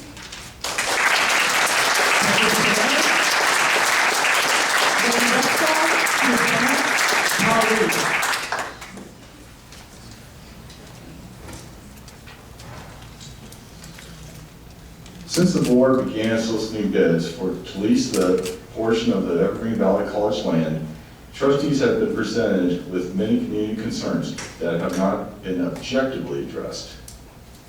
The issue I have raised pertaining to the funds used to purchase the land and associated use conditions. It is likely that voter-approved bonds may have been used to purchase the land. Commercial leasing of the land, as contained in this bid, would then be prohibited. No administrative staff or trustee has provided any records showing that the college land was not purchased with voter-approved education bond funds. No administrative staff or trustee has provided any basis that public school land purchased with voter-approved education bond funds may be leased for non-educational purposes. Please address this concern before approving any lease of the land. Thank you. The next colleague, followed by Lauren Serpa. My name's Steve Bennett. All due respect to our faculties, why was this thing done tonight? It should have been done earlier. This is another step forgotten. You know, I get tired of outsiders coming to east side neighborhoods trying to rape us of our resources. Your only supporters are from the trade unions, who we respect, but they can't be counted as neighbors.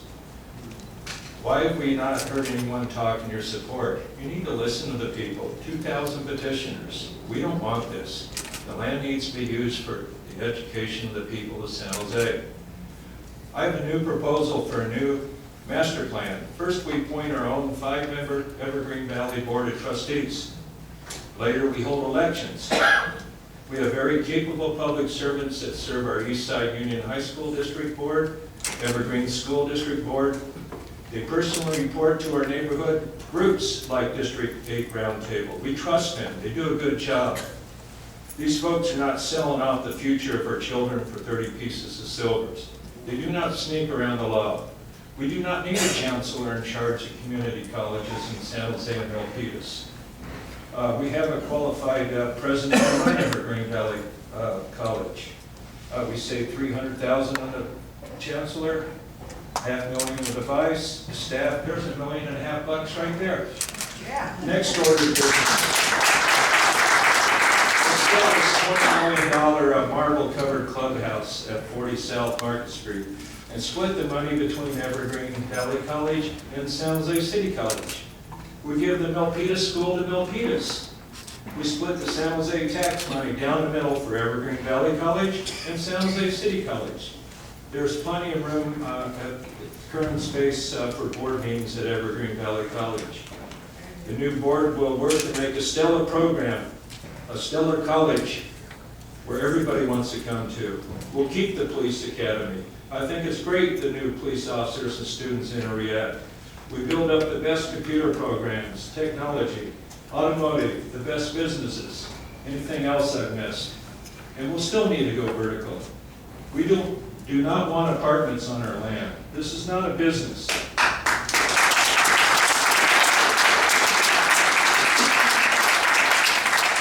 This is not a place to have luxury office to show off to the other show-offs in this valley. This is a school for our future. Let's keep it that way. Thank you.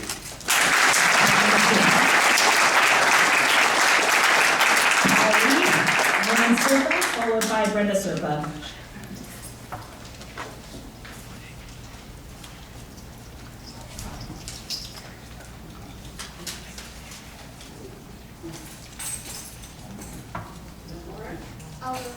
Sorry. Camera again. You want me to go?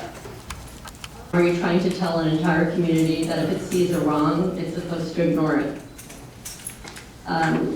Your lack of willingness to be open and above board with the community is why we're here tonight. We've had community members that have asked how you did your public outreach, and they're still waiting for information. Jim Eller, your attorney for your district, worked with Chancellor Cepeda and Vice Chancellor Smith to create a basic RFP that they put out to the public in 2013. There is something in this when your district only receives one bid. The public believes that these three colluded with Republic Urban Properties in the creation of this RFP that could only be fulfilled by Republic Urban Properties. Your job is to represent students, and voting yes to accept this bid is not in the best interest of your student constituents because the educational master plan content has not been provided by Evergreen Valley faculty.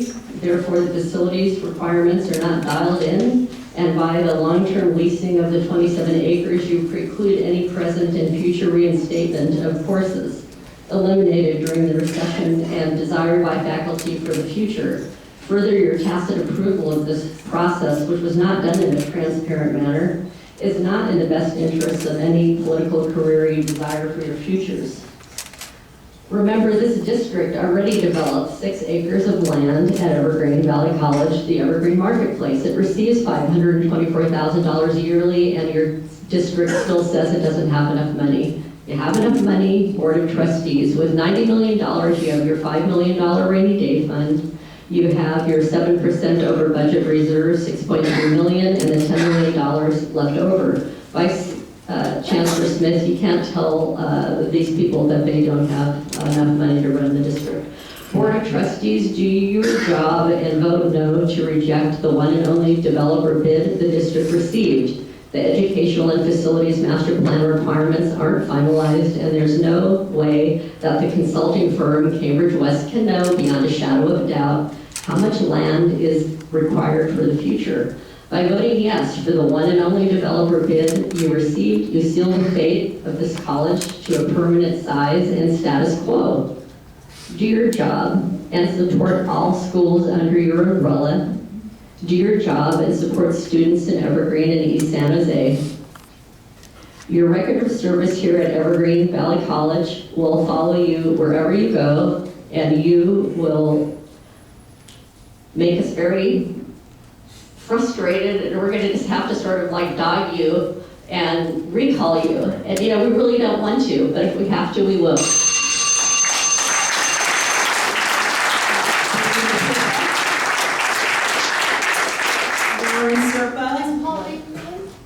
I'm sorry, is Paul Leaf in the room? Because he should have went before us. So I do have a comment card from Paul Leaf. So he's here.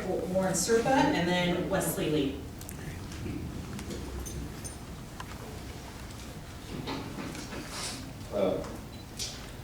I'd like to start out saying I do appreciate some of the comments at the end of the last meeting by the board. I believe it was appropriate to recognize that there were some shortfalls in community outreach. I do appreciate that, and I hope to come here tonight to see that we will leverage that. Sadly, I think I'm a fool to think that's the case. I'm also struck by the comments from the board that went on last time about how this was just the beginning, this was just the beginning. And yet I've stood here and watched chart after chart tell me this started in 2011. We were told again today this started in 2011, a series of meetings, 2011, 2011. That's not a beginning, we're in the fourth quarter of this game. So if somebody's not getting it, I think it's you guys, all right? I was also struck by some comments tonight that again, I think this board's completely out of touch with the community. Dr. Leash, your comment, you're very proud of the athletic facility that's going to be built. Do you realize there's a private gym right across the street from there? This will be a private swim club, a private gym, not available to the students.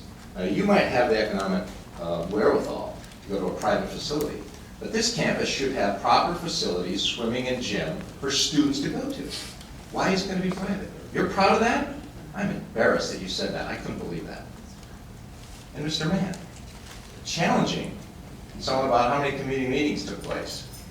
Where in your charts was your community outreach plan that for your own policies is supposed to exist? It should have been the first part on there in 2011. Where is it? I asked for it last time. I got nothing. I asked for it via email. I got nothing. I believe it does not exist. I believe you have not followed your own policies. So you've got a lot of people telling me I can breathe underwater, but you're not following your policies. You have not made the outreach. You're my councilman. You know, if you gave a damn, you would have gone out there and engaged us. So there has not been community engagement, all right? This is a farce. So I hope you're all proud of it, because it's just a complete disaster. So what you need to do is you need to stop.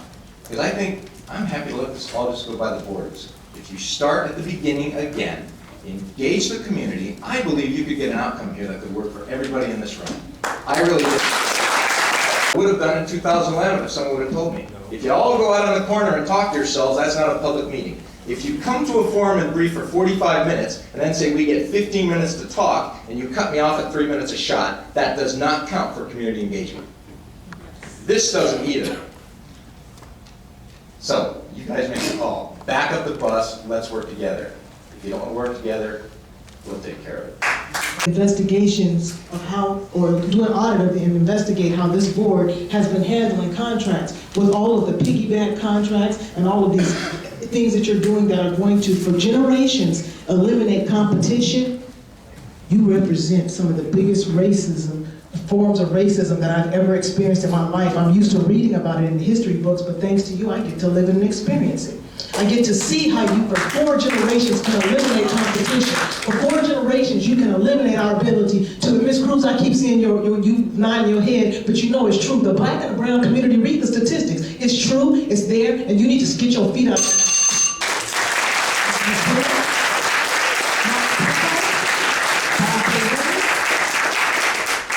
Joan Chafter. We live in Evergreen. We are homeowners there. I believe Trustee Area 3, Mr. Craig Mann, represents us. We request that the Board of Trustees vote no and reject the one and only development bid the district received April 14th. If you're listening to your community, they are clearly and strongly saying no to EVC campus land development. It is not an ambiguous signal. The evidence is overwhelming. You just have to look for it. It is editorials that show up in local papers, none in favor, everybody is against it. It shows up in votes on change.org, 1,600 and counting. And not only one paper, Valley Currents just showed up the other day, again, editorial against it. So I ask you, if you have the chance to get the community to buy into this program, it did not happen. That's why there is this underlying suspicion and questioning your agenda. Does the board trustee represent the interest of the district that elected it? Will the board of trustees consider the voice of the district? Who does the board of trustees answer to? Will the voters of the district be heard, or is there other interests that you're listening to? Thank you. Thank you, Mr. Miller.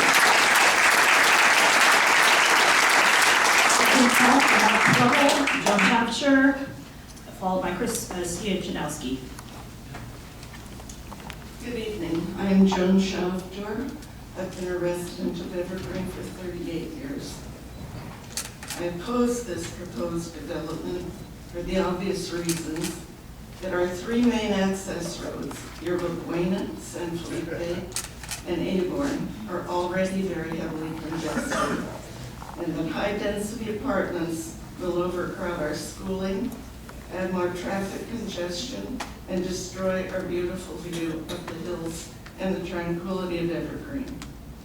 And how can anyone justify building a huge apartment complex and commercial buildings in the height of a 4-year drought? We do not need the commercial buildings when we already have a large number of empty buildings in the Evergreen Village Square that have been vacant since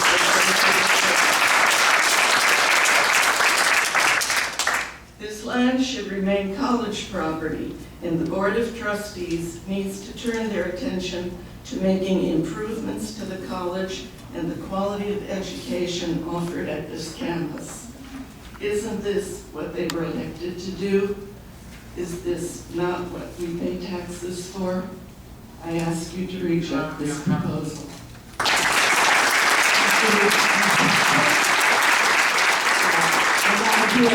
Before inviting the next set of speakers to come up to the podium to speak, the time is now 8:28. We are about 25 minutes into our 30-minute comment period. There are about 20 additional speakers I have requests from to speak, so I'm going to ask I will conduct a straw poll of my colleagues to see if they would like to go ahead and extend the comment period time for an addition, at least till we exhaust the current cards. Is that feasible with my colleagues? Great. Again, adhering to a 3-minute per speaker time limit. Our next 3 speakers are Chris Janowski, Eric Narlison, and Paul Fong.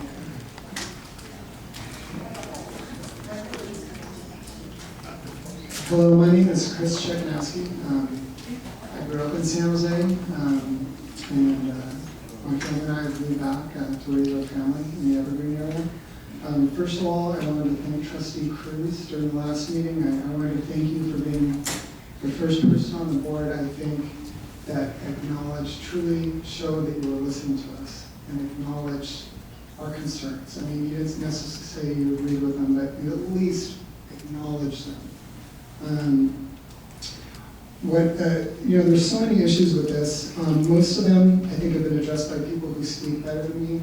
The few that I want to address is that 2 meetings ago, I sat through the whole meeting after the public comments. There was a lot, it seemed a lot of emphasis on social justice. There were a lot of programs, haircuts for the homeless.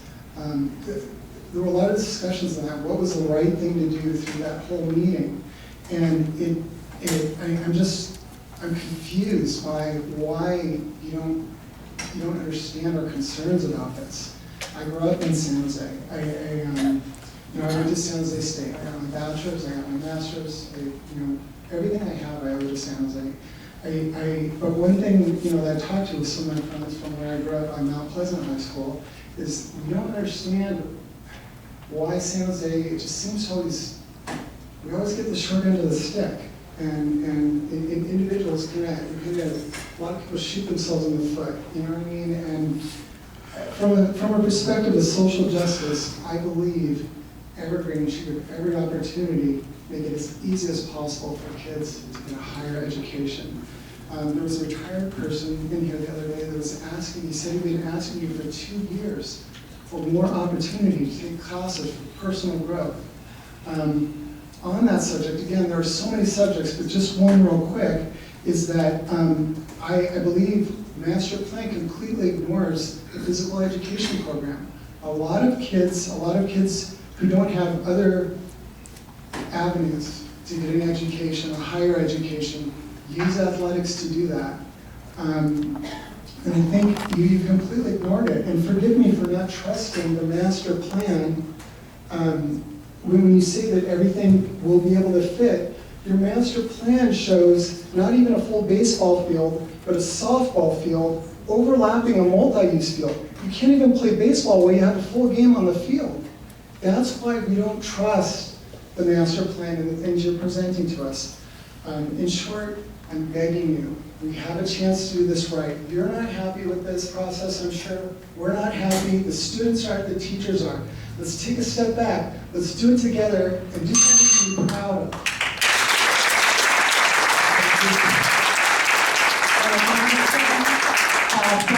Followed by Donna Nichols. I yield my time. All right, thank you, Professor Narveson. Paul Thongs. Hi, I'm Paul Fong. I'm a faculty member at Evergreen Valley College, former trustee at Foothill De Anza Community College for 15 years, and a state assembly member for 6 years. I just turned out in December, and I returned, and I got hit with this issue. I was informed by Eric Narveson that Republic is putting a plan together to develop the 27.1 acres, and that's when I was first informed of it. I had no idea that the acreage would be leased out. But, you know, going back in history, 18 years ago, San Jose City Evergreen College District was a leader in the community college world. They passed the very first bond over $100 million with a passing rate of 78%. We have overwhelming support from the community, which you are gradually losing right now. That support, I worked with Nancy Pyle on the board of trustees, and Nancy Zeisler, as the academic senate president, supported the bond. And she got the faculty members behind it and worked really hard and gathered the community and organized the community. I know that she knows how to organize the community, and she's doing it now for another reason. But, you know, and the community has a lot to say about this district. And you really need to listen to the community, because they supported our bond measure, the first one and the second one. And I worked on the second bond measure with Richard Hobbs when he was a trustee here. And that was a $250 million one. But you know, San Jose City Evergreen College District led the way for all the other community colleges to think about bond measures. It was a leader. And you guys are still leaders. I mean, you guys are cutting edge. I mean, you got the first majority Asian American board. That's really saying something, that this community appreciates diversity. And you know, this community is very, very passionate about elections, and they're very, very passionate about what we do. And you gotta be accountable to the community. You know, there's other ways to get the $1.5 million. There's ways like the property tax for a basic aid district is going up. We get the 1.5. We can advocate for the extension of Proposition 30. Also, there's an education bond, a facilities bond, that we were working on my last year. Because of the water bond, we delayed it, but the education bond, facilities bond will be coming up. And we'll be able to tap into that. The K-14 education bond will be about $6 to $8 to $10 billion. You should spend your time advocating for those things instead of wasting your time in looking at this development.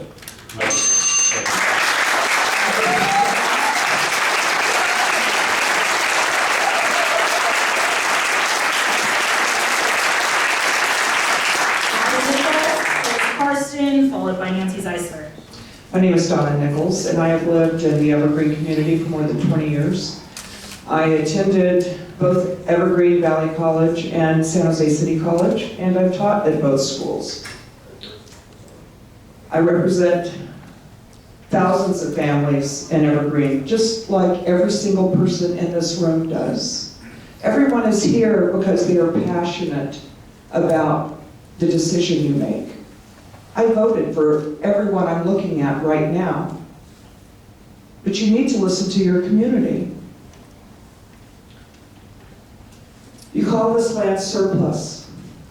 It is surplus because you turned down every single proposal that has been presented to you that benefits students.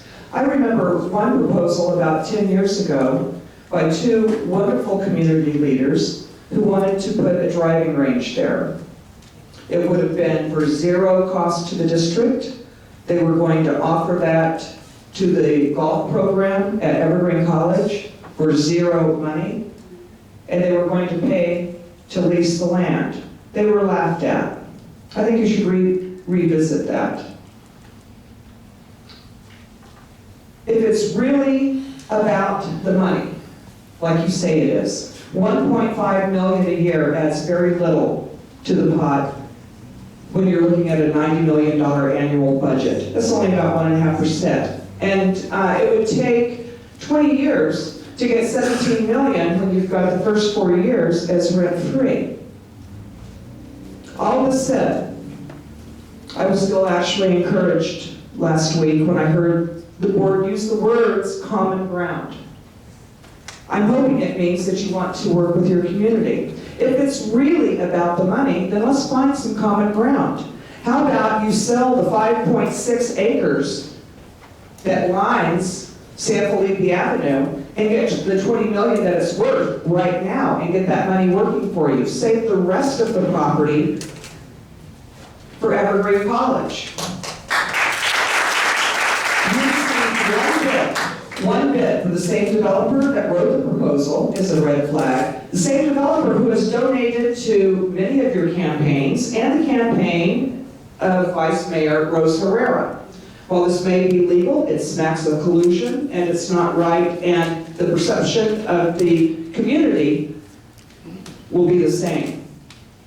Long after this board has retired or moved on or been voted out, the residents and students of Evergreen have to live with the decision you make. I urge you to vote this down. Thank you.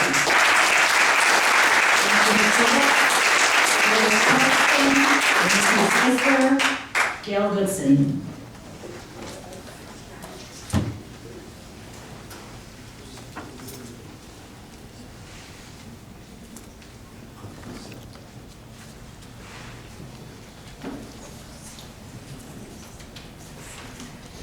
Good evening.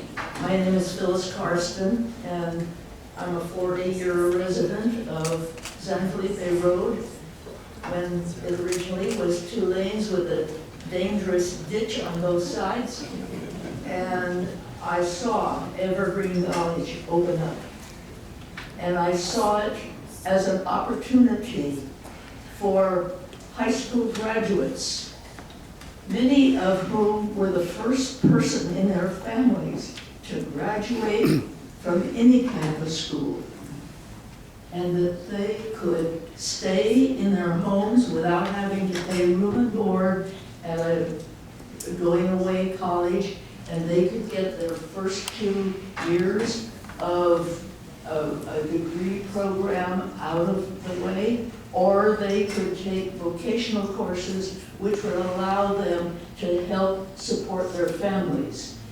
This was what I, as a resident of this community, believed that Evergreen College was offering to our young people. I am so sorry that you've put 3 years of very hard work into something that, if you had gone to your constituents early on, would have been severely modified.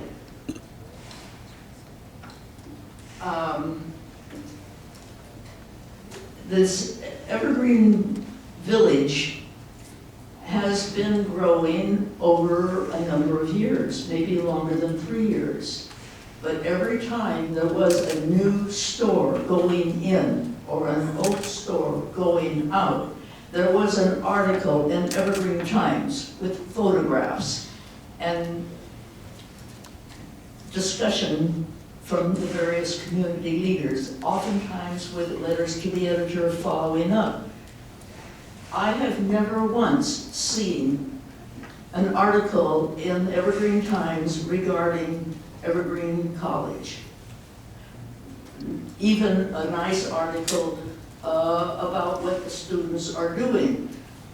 I would expect that there would have been an article in Evergreen Times, an article in the San Jose Mercury, and on our local television things that would say something like, the Evergreen Board of Trustees is now considering getting rid of this 27 acres. But you wouldn't dare put that in the paper because you would get this kind of response.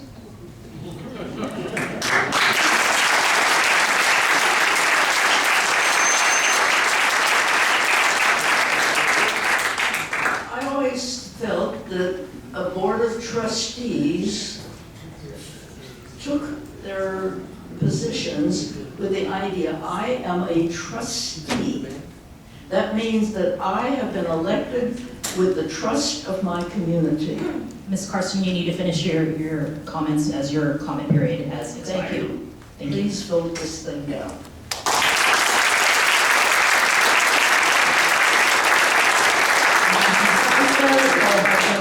And Ruby Morales.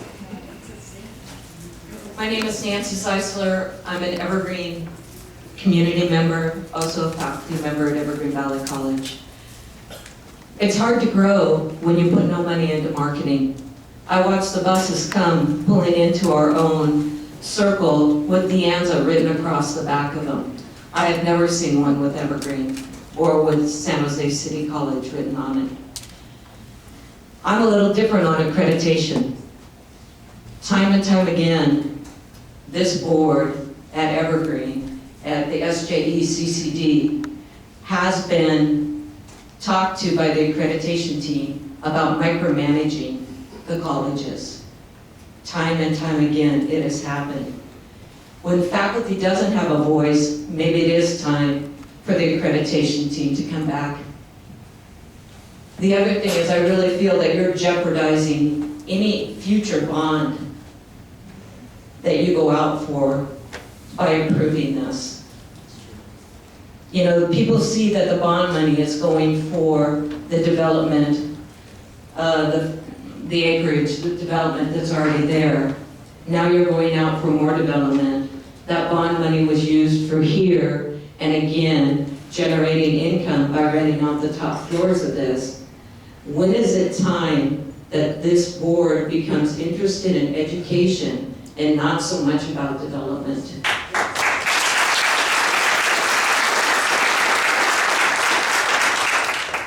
We need classrooms, we need to grow. The future of the college depends on this. Thank you.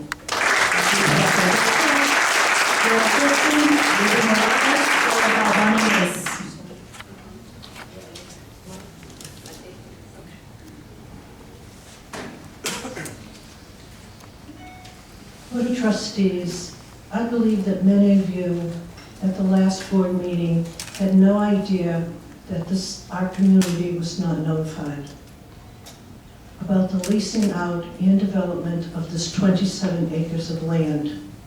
It is true, we were not notified. We have made contact with thousands of residents, and we have not come up with one single person who was even slightly aware of this. When you heard this last week, some of you honestly looked surprised. I don't know if how this was handled was illegal, but I do know it was morally wrong.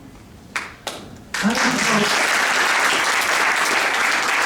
hope you do the right and the fair thing by not approving this development due to the entire deal being done on the slide, behind the backs of its community. As a board member, how can you find that as acceptable behavior? You represent the community, and as a community member, a resident of Evergreen for the past 19 years, a resident of San Jose for the past 50 years, and a prior student of Evergreen Valley College, as well as an employee prior. You represent us, and I'm asking you to please do not vote this in. It's wrong. Chancellor Cepeda, on April 1st, I asked you what the restrictions were going to be placed. Were there restrictions that were going to be placed on the 27-acre development? You gave me a flat answer of yes. I asked it wrong. Should have asked you exactly what. Another member of our community emailed you and asked you my exact same question. You responded, "It has not been done yet because the project is nowhere near being at that stage."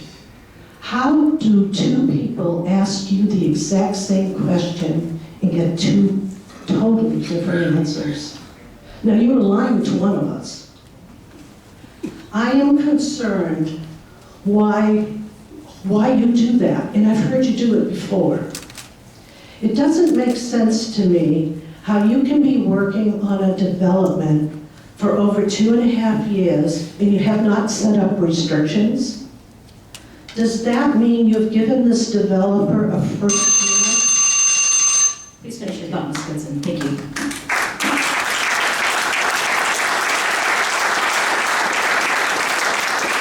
Ruby Morales, Bonnie Mace, followed by Rex Randalls.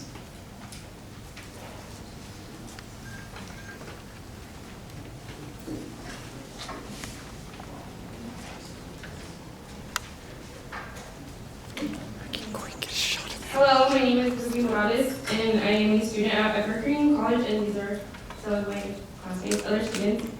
I'm going to speak as one voice. Okay.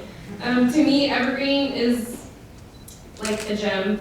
I've been growing up near the Allen Rock and Mount Pleasant area, and I'm very happy to be attending EDC. This is my 4th semester, by the way, because it's a beautiful part of San Jose. It's different, and I am so lucky to have a college campus near me. To elaborate on what I shared in my letter to the editor for the San Jose Mercury News published last Thursday, I have noticed that students want to leave Evergreen after a semester or two because they feel like there are more opportunities elsewhere. Something like turning this land into a money-making spot and other things related to these motives is exactly why the quality of San Jose is beginning to lack. I lived here my whole life, and so have my parents. If money is a big part of the problem, why should it be a big part of the solution? Money making should never stop academic opportunities. Thank you.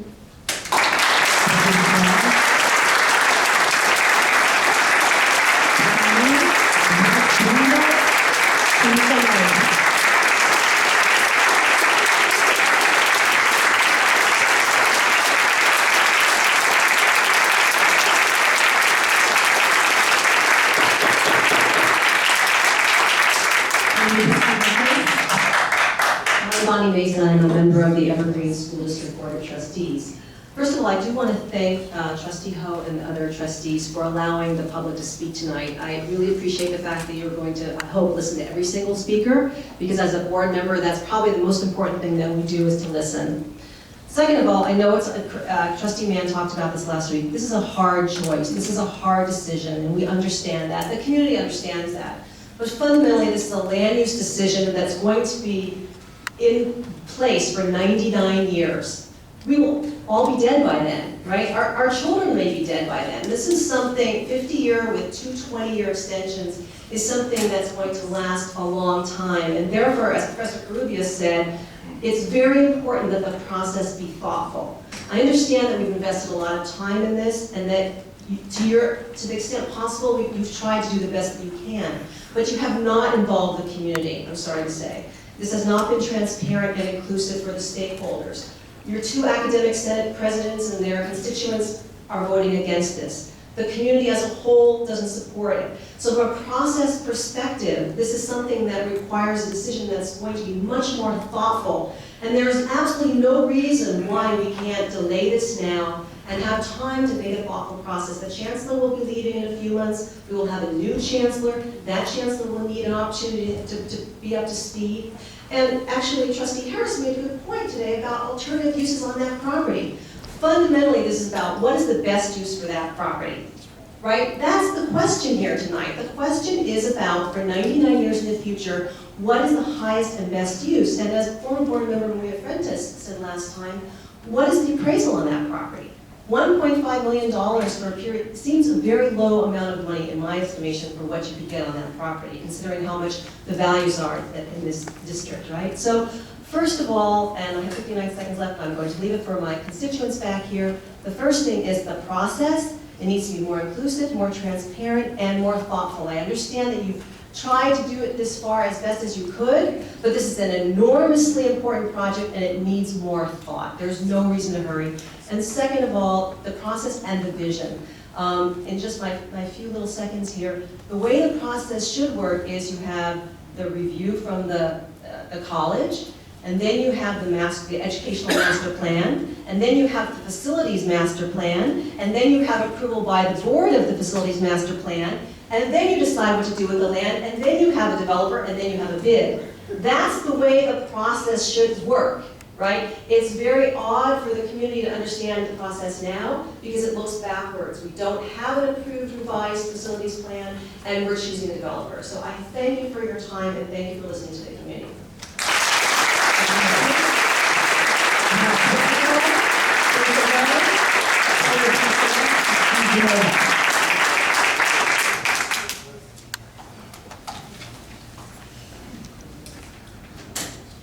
Hello, my name is Rex Randles. I was here last week to speak. I appreciate being able to come back again.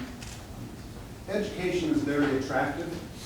It's what brought me here to San Jose in 1971 to go to school at San Jose State. And I think it's what brought these students up here to talk to you today is how important it is. I'm going to talk about something that hasn't been brought up tonight. When I look at the district, and I look at the colleges, 2 colleges in the district, I see San Jose City. Now, it's not us and them I'm talking about, but San Jose City College is surrounded on 3 sides by West Valley College District. It serves West Valley College community district members a whole lot better than it serves our district. Now, I'm not against that, but the same thing's happening with an Milpitas extension that you put in. It's at the outskirts of our district. The one place we have in our district that is most central is Evergreen campus. If I wanted to build a hospital to support Evergreen, I wouldn't build it out in the outskirts, I'd build it in the central location. But instead, we're giving, well, not giving property away, but essentially you're landlocking this college. There's no growth. Cambridge West has said there's going to be growth. I understand the RFP that you put out says you plan for no growth. That was the conditions under which the RFP was put out. It said to the developer, don't worry about growth, we don't need you.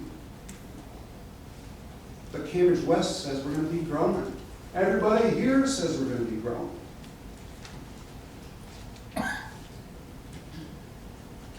Trustee Cruz, last week you said you wanted to move for common ground, and I really, really did appreciate that kind of comment. What I'm asking the board to do is to step back, reject the bid, so that we can seek common ground together.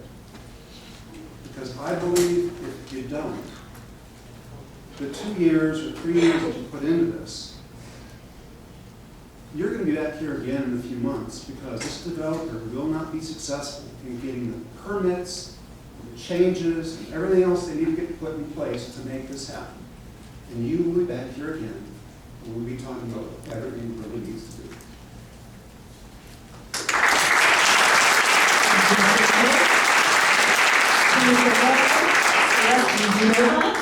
Followed by Jose L. Sanchez.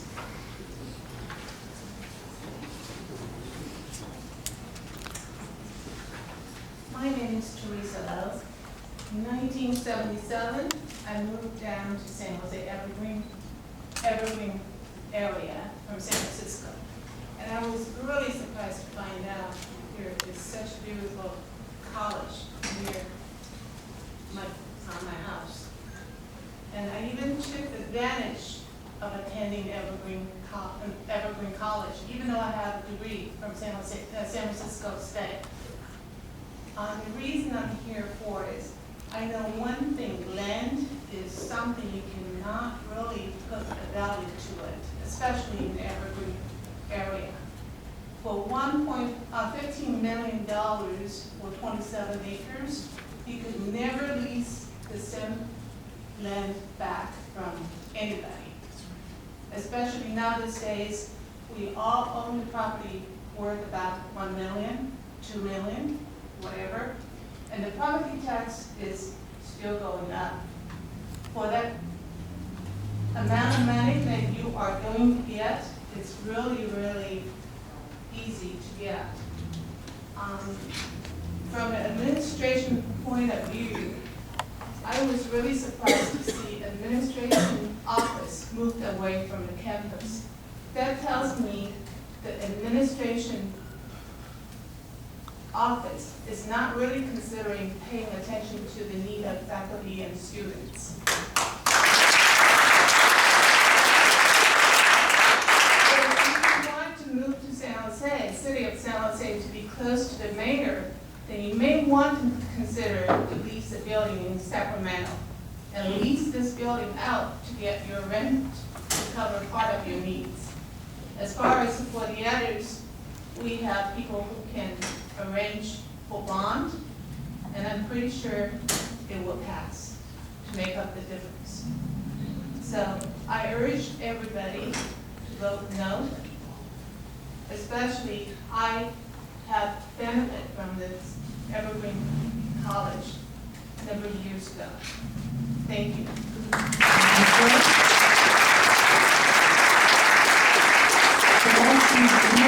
Jose L. Sanchez, followed by Jethro Moore, the second.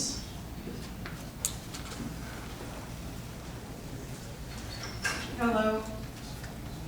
Hello, Board of Trustees. I urge you to vote no on this proposal.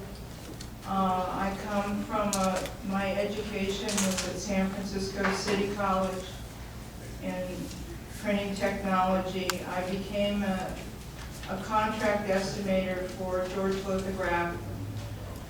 I served in that position for 20 years, so I'm used to looking at contracts. And I'm a student at San Jose City College, and I have been a student at Evergreen as well. Being at the college has changed my life. It's been a fruitful time of my life in the second part of my career. But the way that the bid is proposed to offer only $1.5 million for the area of land that is in the proposal is an absurd amount. It should be, the land should be instead, we should be generating the land, we should be generating the students. There isn't any advertising to get the students in. Over at the New Seasons Market, there's a brochure on West Valley College schedule. There's no schedule that people would like to go to college. I live at the Villages, and people would like to go to the colleges, but they have to get online in order to find out the schedule. But the bidding irregularities are very serious, and I urge you to vote no and develop the college, develop the resource that we have. Thank you. San Jose Silicon Valley NAACP, and I like to consider myself a friend of this board as well as a friend of this community. And at this time, it's really hard when we see two friends coming together and colliding. This is an issue in our community. And I can promise this community from Evergreen, that civil rights community that I represent, along with CJA, DBUG, and many others, will come out in full force against this policy. This thing that you're seeing like you're doing seems to be more familiar to the former Governor Peter Burnett and his racist policies that he set up by signing the lease with one person putting this lease up and by banning all other people from bidding on this thing. There's something wrong if you only have one bidder. Its taste and seems very nasty and unrealistic. And we're holding each one of you in your positions responsible for this. And as the community has said, they'll gather up, and some of these people are senior citizens, and they're going to have the support of the young people. As I work in the school district, and I often funnel kids to Evergreen and to your programs. As quickly as I funnel them to, I can turn that hose and funnel them out. And if that's what it starts taking for us to start taking our kids and say go somewhere else, because this board has demonstrated that it does not care about the young kids in this community. It is said that public land should be made for the public, for the people's use, for this community's use. I take my kids down to Morgan Hill in order for them to have an aquatic center and enjoy. There are things you could do to make that land more usable for this community. It was Franklin Delano Roosevelt that said, a community that destroys its soil destroys itself. The open spaces are the lungs of our land and purify the air and giving fresh strength to the people. You are taking away the strength from the people, so the people must stand up against your policies. We must stand up against you.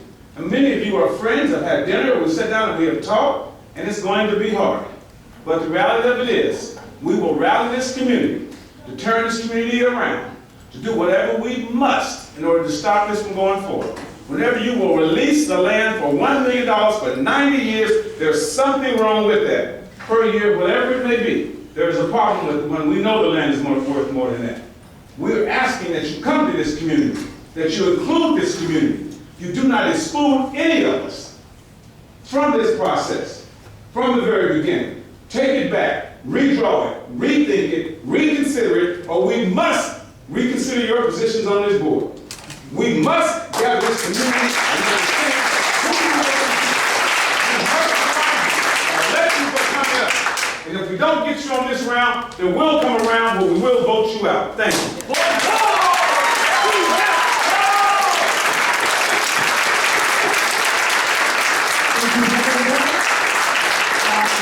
Second call for Joseph out. I sat there with you, we were together, and I know you. And I know that each of you truly do care about education. And you truly do care about the students, and you truly do care about the community. I was in the room when the decision was made in closed session to select Republic. Now, the one thing that happened is that decision was made in a vacuum. It was made without what you're hearing tonight and what you have been hearing. The teachers weren't there, the faculty wasn't there, the community absolutely did not know, regardless of all the meetings that were held, the community did not know that this was the proposal. So many points have been made to you by the faculty, by the staff, and I want to add, the classified staff, CSEA members, have also been concerned about what's going on at Evergreen College. So many times you have been informed, many times by them. So you did not hear what you're hearing today. You did not hear the very intelligent points that the community is making. None of that was present. So I hope that now that you are hearing it, you're hearing from the community, that you will really take it all into consideration and make the right decision to turn this proposal down. Chancellor Cepeda has given you 3 options. You can either accept it, reject it, you can go back and work on this again. The kind of capital that you have tonight with faculty, with students, with community members, community leaders, and many that are not here, the kind of capital that this district has and the colleges have is worth a lot more than any revenue that you will get from this land. And furthermore, it's worth more than the damage that you will do to Evergreen College in the neighborhood. I went home that night when that vote was taken. I couldn't sleep, and since then, I have been troubled and upset about what this would look like. Horrible. I have also been, as some of you know, I have also been concerned as to why Republic would even venture into this. What's the likelihood that this plan will even be passed by the Planning Commission, the zoning changes? But meanwhile, 27 acres will not be the district, it will be. And this is my third semester here. I was also recently elected president and editor-in-chief of the Journalism Club at Evergreen Valley College.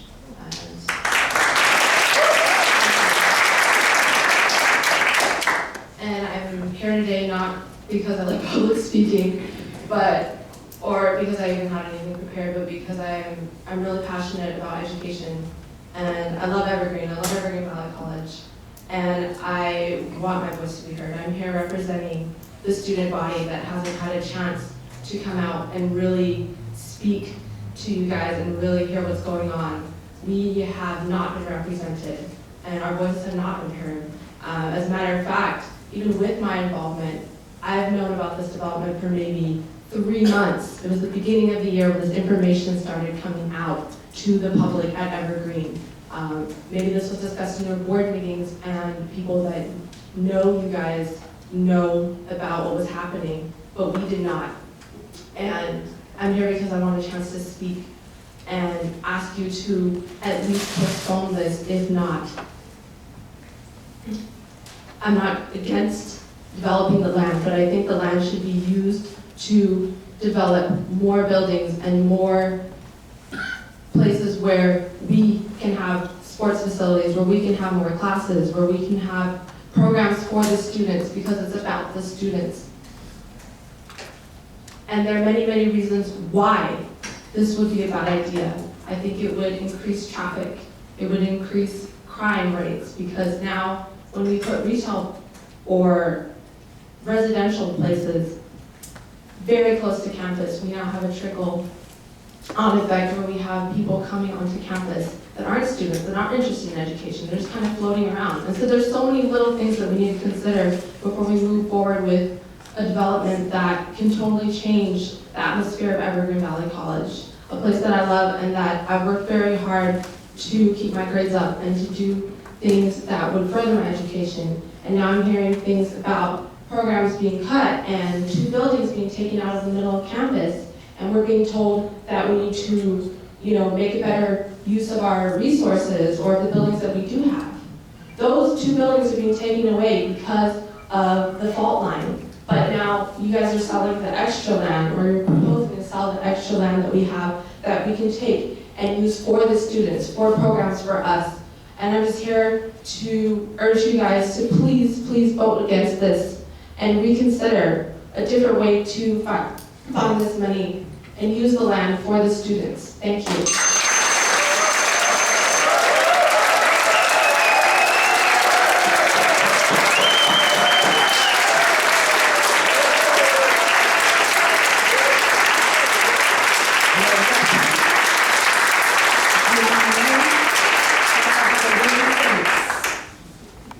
Honorable Board of Trustees, my name is Bill Guthrie. I'm both a resident of this district and elected representative of UA Local 303 Plumbers and Pipe Fitters, which represents over 2,300 men, women, and men that live and work in this community. At the peak of the Great Recession, construction workers in this community faced unemployment rates as high as 40%. But that number translates into our real people, people being hurt, families being hurt, children being hurt. But who are these people? We are your soccer coaches. We are your Cub Scout leaders. We are your returning veterans. We are graduates of the local high schools. For us, this development means opportunity to go to work and feed our families. That is why I urge you to please approve this development. Thank you. Thank you, Mr. Guthrie. First time speaking in a public meeting. I think tonight, what's before you is an opportunity for you, the board, to shape the future of the college and local community. I think you want to be remembered as have the foresight into the growth future of the education, rather than be remembered as selling a piece of land for a petty amount of $1.5 million. Regarding space, if you look at the high school, Evergreen High School, they have trailers. Why? There's not enough space. The community, California Assembly, all the population is growing. And also the elementary school where my daughter attends, the Thomas Model School, also have trailers. There's not enough space. So these kids in elementary school, high school, they're going to be in college in the next a few years. So I urge you to have the foresight to look beyond just yesterday, last year, in a few years in the future, to be remembered as a foresight to put education above the commercial interest. Next, I think the one bit smells very, at least the lack of competition. It's the minimum thing, like you at least have two bidders. One bidder is lack of fair competition. It does not represent, I think, the value I have heard in this country, a fair competition. So I urge you tonight to vote to reject the bid, to be remembered as a proud custodian for education. Thank you.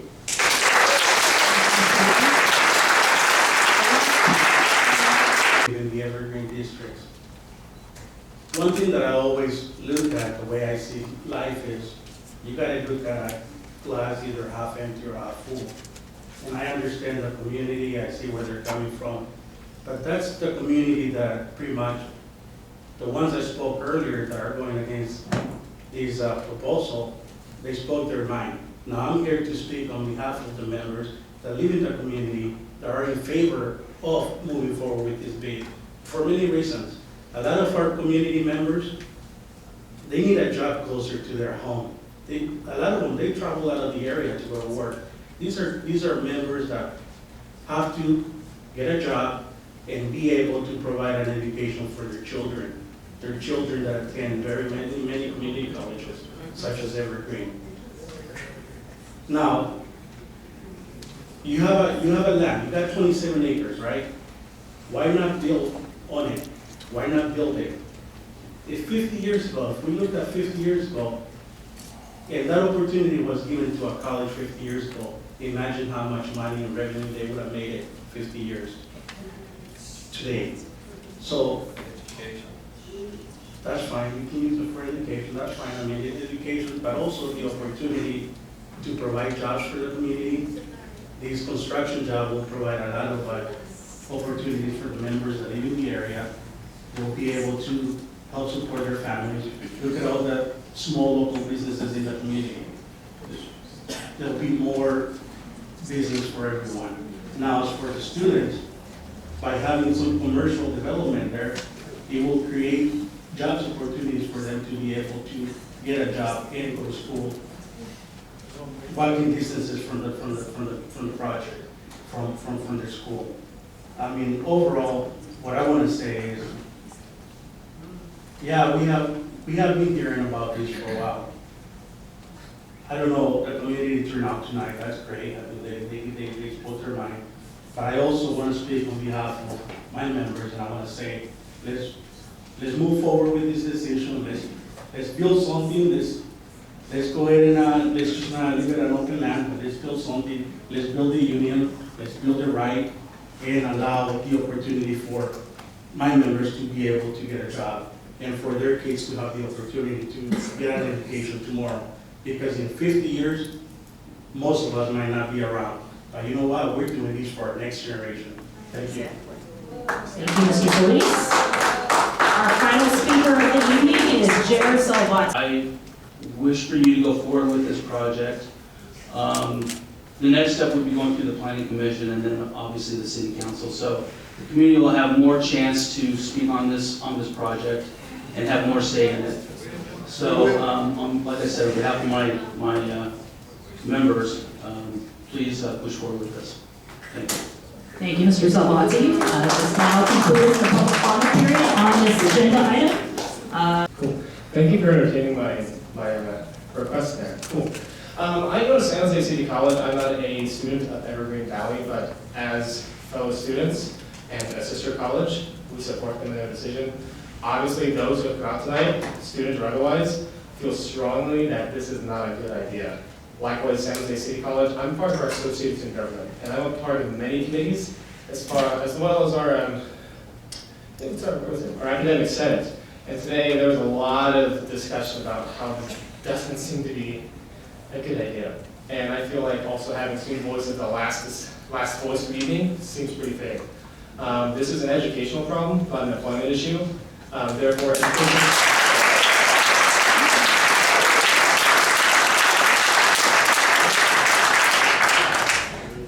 education should be the biggest priority, and the land should be used in an educational focus, not for employment and very short-term focus. That is all. Thank you.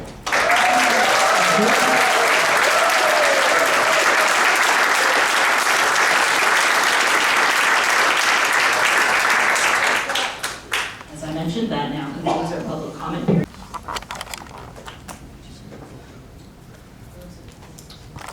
Motion carries, and we have accepted the bid. That brings us to the end of our meeting. I want to thank the members of the community who are here tonight for your continued interest in our district. And with that, I'll go ahead and